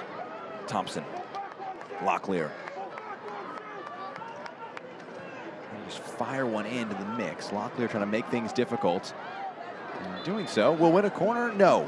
That was a dramatic point to a goal. That was the suspense threw me there. off. I thought it was going to be a corner kick, actually. What better way to bring people together than a night at American Legion Memorial Stadium? Whether you're planning team bonding, entertainment employees, or organizing a night out with friends, Carolina Ascent FC offers affordable, customizable packages for groups of 10 or more. Yellow card being produced here. We experience it with a night to remember. Visit carolinaascent.com/groups or email carolinaascent.com/groups to learn more. Jack, sometimes fouls happen when you are sharing such great information with When I'm people. trying to But talk here's about what other things. happened to lead to that yellow card as Tyler Lucy, a quick spin to pull, change directions, trying to split both Fort Lauderdale defenders in Hugh as well as Jasmine in Hamid. Hamid. And then the foul called. And Hamid, we've seen tangled in a couple of fouls throughout the course of this game, especially in the early parts of the first half. So the booking makes sense in terms of that's not her first foul either this game. And after a while, if it's a repeated offender, you're going to get a booking. 3 yellows now for Fort Lauderdale players. Mace, one of those that was taken off at halftime due to the yellow card she sustained in the first half. It's worked well to Tyler Lucy. In transition, slides one forward. Groom goes one further. Corbin along to the left-hand side. Rolled along for Merrick. Maybe a chance for her to strike, and hits the post. Merrick, we've seen this one roll kindly for her a few times in this half. This one the closest she's came to scoring. Looking for her first of the season, and she rattles the post. Addison Merrick, lucky number 13 on that right flank, keeps getting fed some good services. That one was a post away from an insurance goal. My goodness, I like the patience, though, of that buildup by Carolina. That was a really pretty calm buildup of just making the extra passes, giving time for players to get into the attack with them to lead to that final chance by Merrick. And that's the type of patience that this talented group can bring consistently as they're even still learning a lot about each other. Well done by Merrick, and it was a post that came up with a big save. 73rd minute here. Also in the Gainbridge Super League, it's 1-1 in Jacksonville. They're trying to extend their lead atop the Gainbridge Super League. Close fought match, not one so far. 1-1 between the sides. Tis the season of scoreboard watching. It is indeed. For Carolina, this would keep them at pace as they entered the day with Lexington in second and third. It would make one fewer match for Fort Lauderdale to try a late playoff surge. Throw one here by Cook.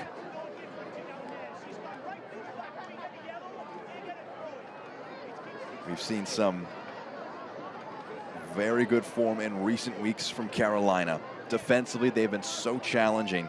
Paul Jennison perhaps a little frustrated with some calls not going his side's way as Cook fights for one in the 18, loses out. Now Thompson is sprung forward with 2 alongside her in the attack. Inviting pass along for Kiara Locklear.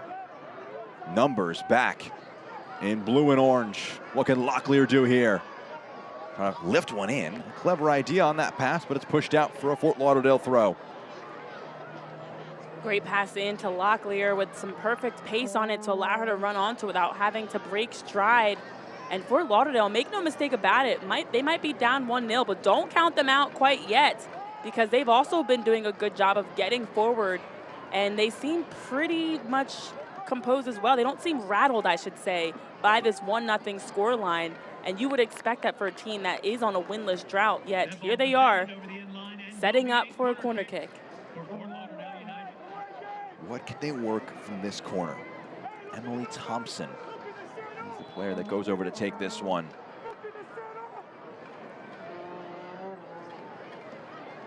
Kat Gonzalez will take over corner kick duties here. Well, I saw them motioning for a play here, but I would imagine Emily Thompson might not know that play quite yet, so. Very new to the side, making her pro debut It slipped in. Really good interchange here. Fired across frame. Vital intervention defensively. Great challenge put in by Jenna Butler. And it's out now for another corner for Fort Lauderdale. And Shania Gordon immediately puts both hands on the top of her head.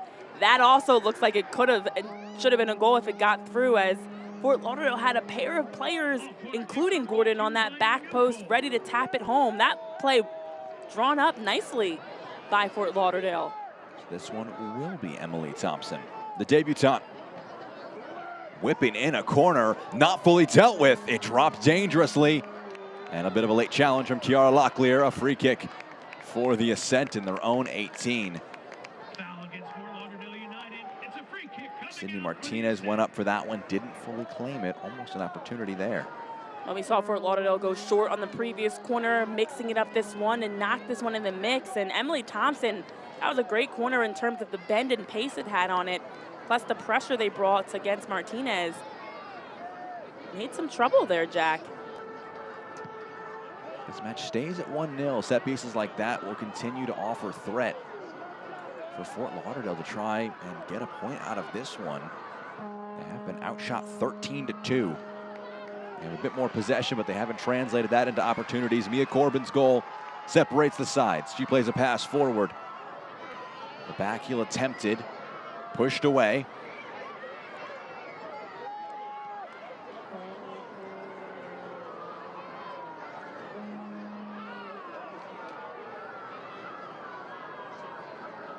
Kept in play, but risky here. They lose it in their own box. Rolled back for Cook. Can't get it out of her feet. It rolls still in the shot off target.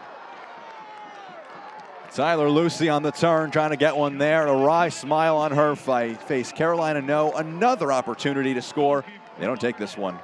This one definitely slipped through their fingers as Gordon attempted to find Grasso, but look at this, nobody ready to shoot. And then I don't think Tyler Lucy realized how much time she had there, because initially there was a defender on her back, and then the way that that play unfolded, she actually had time to maybe face up. And that awkward spinning shot that she took, unable to get some real control on it. That's another good opportunity though for Carolina. These are the things that you're able to look back on for this group, for head coach Philip Poole and the Ascent, of areas you can fine tune and tweak to just be a bit more clinical to finish. Expected goals number 1.95 to 0.12 for Fort Lauderdale. So justified lead right now for Carolina. Their goal coming from the penalty spot. Gordon shimmying, trying to open an angle.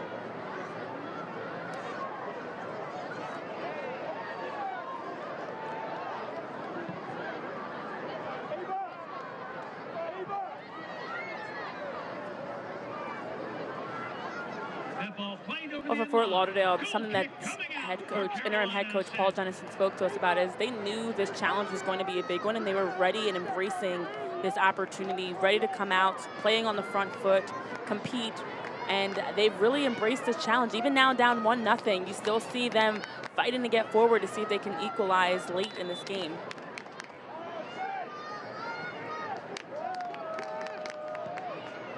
Martinez, the goal kick, restarts play.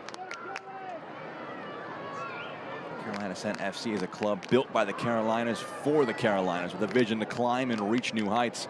From corporate partnerships to single game tickets and group outings, we've got a place for you to empower women's sports across the Carolinas.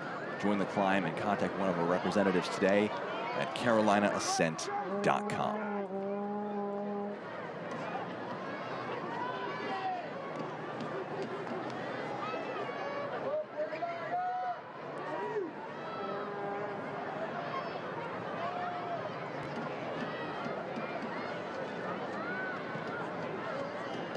Locklear again the target of one of these passes forward.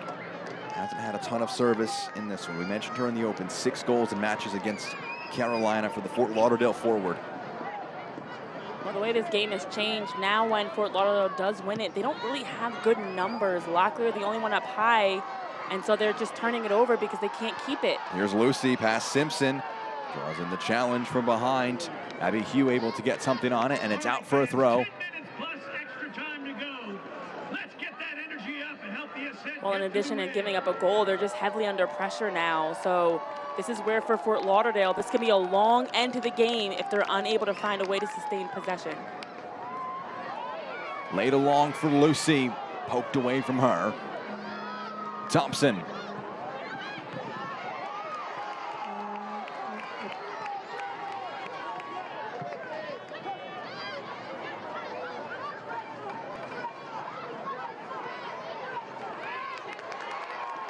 Numbers advanced for Carolina. Driving in is George, lifting to the back post and can't quite find a teammate. On the initial service at least. Groom keeps it in and puts it back in for George, who brings it down, trying to get a shot away, just can't quite. And the clearance bounds off a Carolina player, out for a goal kick. Very nearly deflected in by Tyler. The Ascent had numbers here as Mackenzie George takes it. You see the underlapping run by Shea Groom, drives it across there. Nobody home, and then Groom able to track it down and serve it across the box again as they recycled their runs.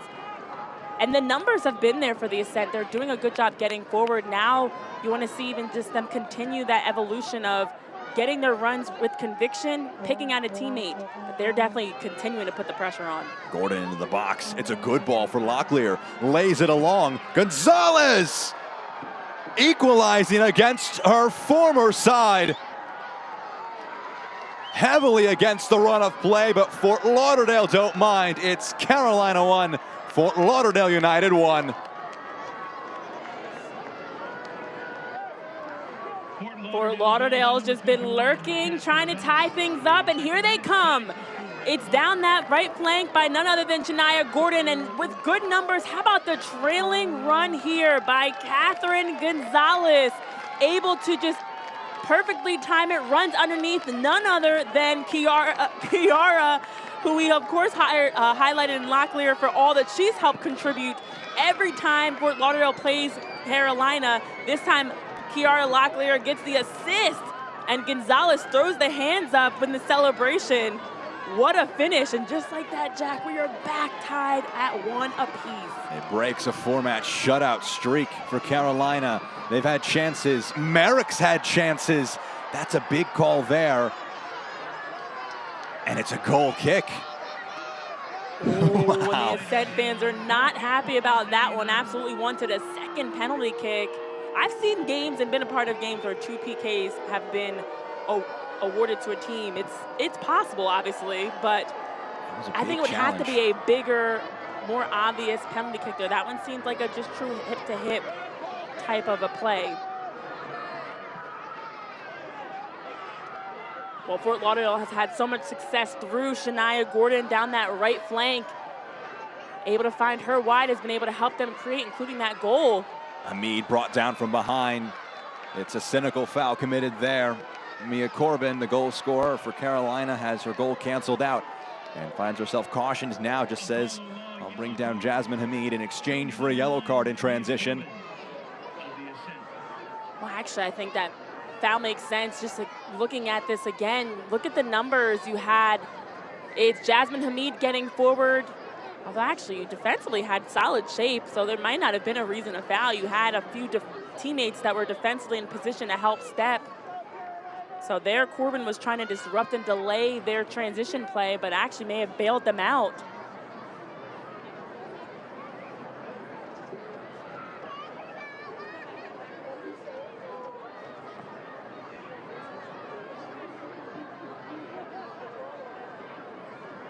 So a free kick now for Fort Lauderdale United. How much goals change games? All of a sudden, they're a set piece away from perhaps leading in this one. They go quick. The routine opens up an angle. The shot from distance. It was Thompson involved in it. New to the side. Was aware of where to be for that set piece routine. It's launched upfield. Craig will go off her line. Long way away from goal. Ooh, a big coming together after that one was cleared away. Haley Craig, I think, might need a moment. Well, these two have collided before. We've seen a Haley Craig, Sydney Studer collision. Sydney Studer is on a yellow card for one of those collisions earlier on in the match. I think that's the exact point that is being made here by the Fort Lauderdale United players.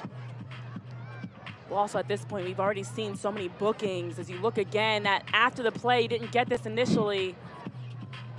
Ouch. Another hard collision between those two. So discussion between Lauren Aldrich and Sydney Studer, but no yellow card comes out. I think it's pretty consistent with that Maggie Mace no second yellow in the first half. I think you'd have to say that. If you don't give 2 yellows for that in the first, you don't give 2 yellows for this in the second. You don't love the referee like I'm that. I'm not a tit for tat person, Jack, but I hear you. Yeah, I do understand. That's my thought process on that. The tricky part is for Studer there's no need to foul and collide with Craig. Once you see you can't get that ball, I know she was trying to possibly block it, deflect it. Of course, you have the goalie off her line, your eyes light up, an opportunity. So I see the aggression there, but you just have to be a lot smarter because you are sitting on a yellow card. That truly could have been a second yellow for her, and much like I said about Mace earlier, if it was a yellow card, Yes. it would make sense to me. It's identical to that situation where it's if you see a yellow card come out, right, that makes sense. If you see one not come out, okay, I think that makes sense too.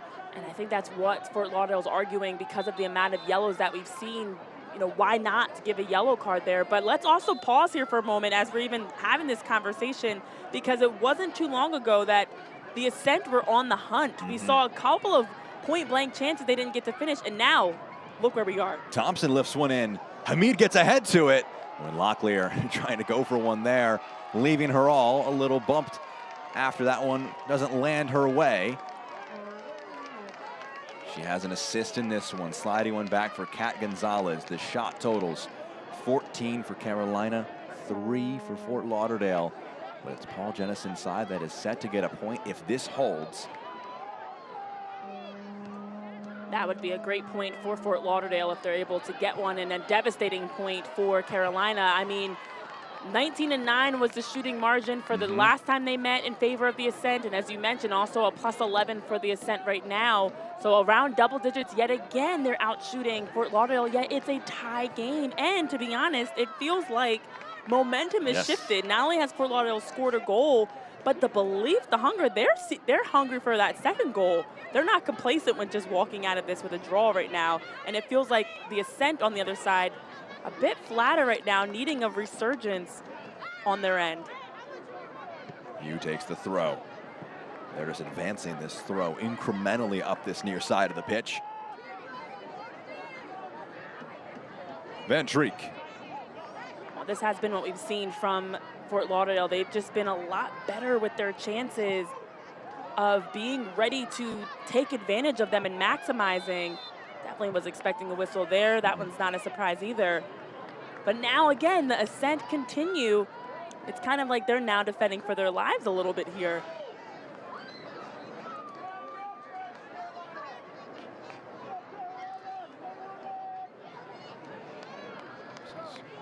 Very reminiscent of the match at Beyond Bankert Fields back in August.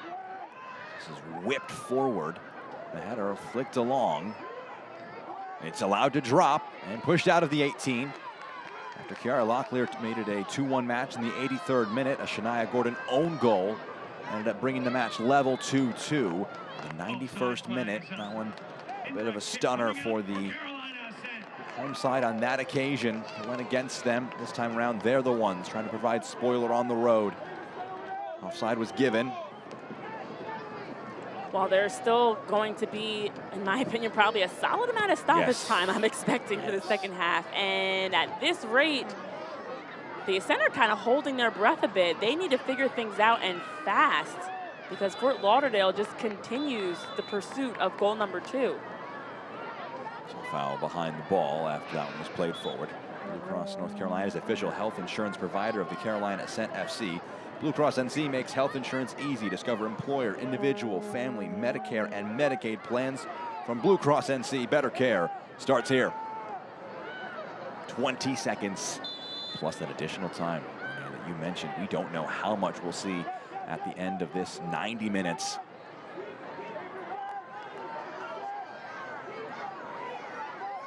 Challenge from behind, it breaks for Gonzalez.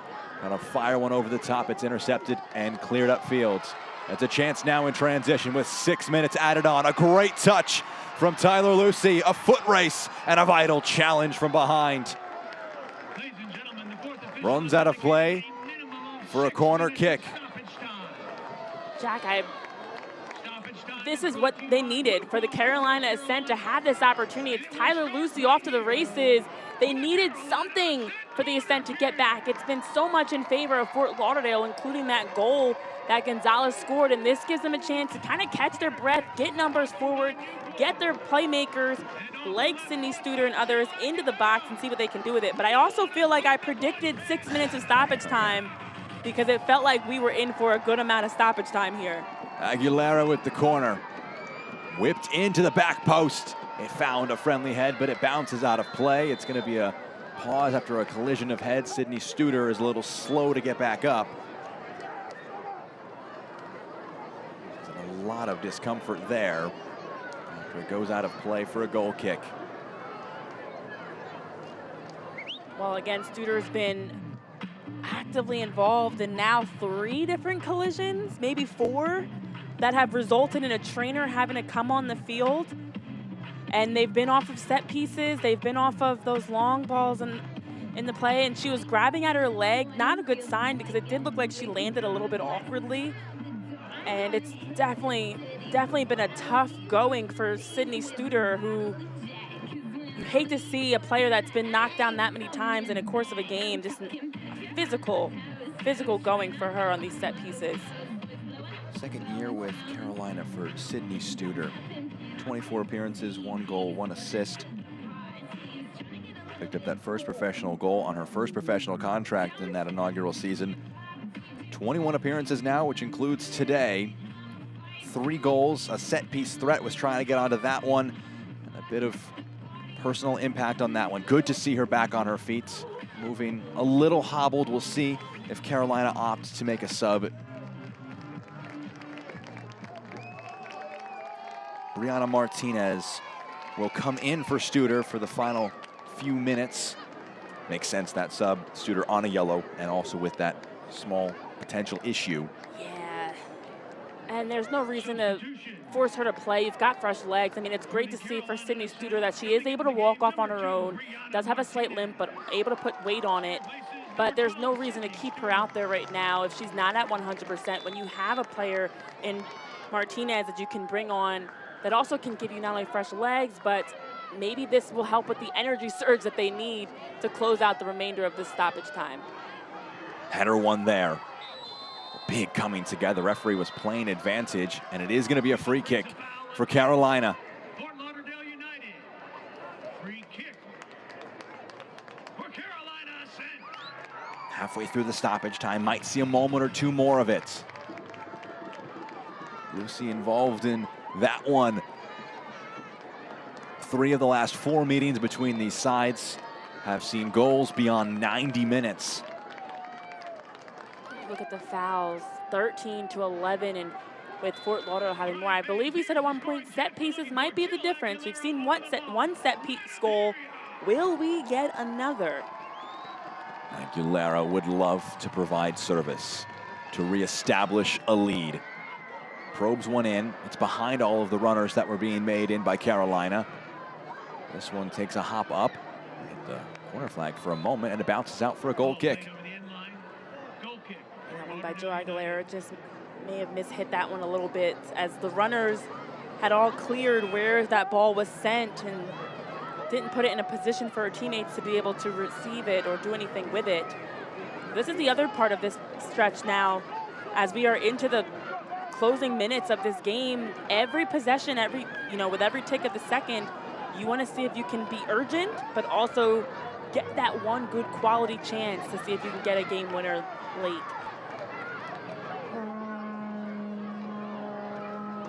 Is there one last opportunity for either side? Will it be for Carolina? Numbers committed forward. Important clearance upfield. Thompson, who has played 95 minutes in her pro debut, drags one back here and wins a free kick.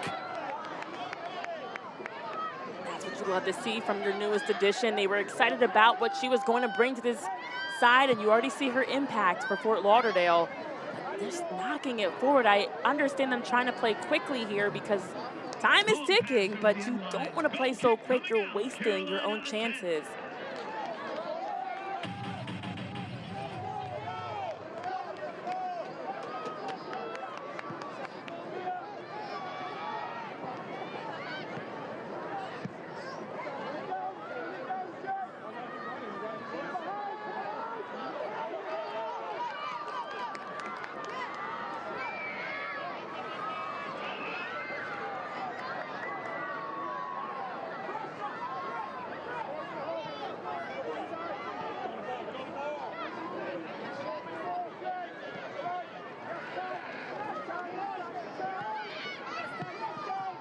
First time pass for Thompson.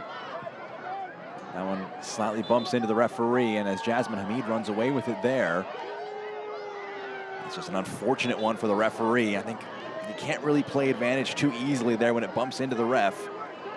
And Fort Lauderdale not happy about that one, of course.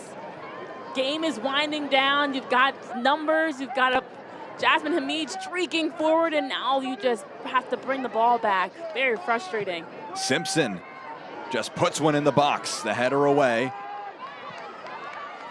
Clearance out of play. It's a throw now for Fort Lauderdale. 30 seconds beyond the minimum, 6 added on. We had an injury pause during stoppage time. It's up to the referee, Lauren Aldridge, how much more we get beyond the 6. Thompson whipped into the area. The clearance not fully dealt with. Corbin. Thompson has it now. Drags it back. Trying to play it along the clearance, just out of the box. Anywhere will do. Vaca. The head of Hamid. Another one. It drops now. Shania Gordon puts it in the mix. Kiara Locklear, her header off target. And it's the last touch of the match. Locklear can't get another against Carolina, but Fort Lauderdale fight back for a point. It finishes Carolina 1, Fort Lauderdale United 1. Full-time thoughts from you, Renee, after this one. Wow, this game had all the makings of being such a down-to-the-wire game, and it literally, down to the final second, we saw a great opportunity there for Kiara Locklear. Both teams did a tremendous job through the intensity, the chippiness, to continue to bring some strong looks on goal. And just well done, especially by Fort Lauderdale, to come back after trailing by 1 to tie this one up. Former teammates Lily Nabet, Kelly Van Treek, and Shania Gordon embracing after a hard-fought match. It finishes Carolina 1, Fort Lauderdale United 1. Full-time highlights and stats still to come in this broadcast. On the other side of this break here, what a match we saw on this Saturday evening. It finishes after 90 minutes. Carolina 1, Fort Lauderdale 1.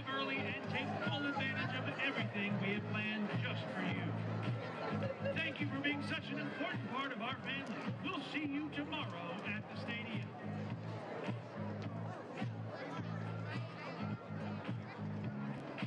Hey fans, your Carolina Ascent returned back to base camp for a very big league game against second place Lexington SC on Saturday, April 11th for Sunbelt Rentals Superhero Night. Make sure to get your tickets now for this key game with major playoff implications. And what a better way to bring people together than a night out at American Legion Memorial Stadium. Whether you're planning team bonding, entertaining employees or clients, or organizing a night out with friends, Carolina Ascent FC offers affordable, customizable packages for groups of 10 or more. Experience top-tier professional women's soccer and make it a night to remember. Visit carolinaascent.com/groups or email tickets@carolinaascentfc.com for details.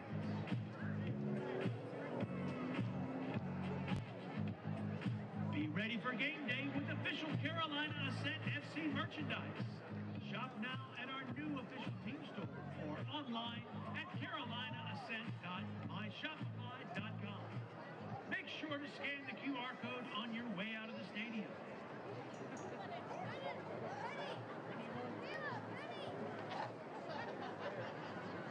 Fans, tonight's toughest steel player of the match, presented by Nucor, is number 31, Mackenzie George.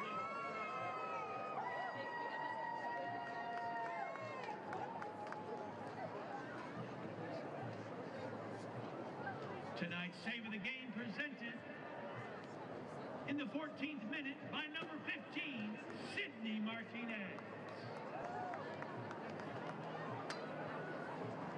All right, fans, thanks again for coming out tonight and supporting your Carolina Ascent.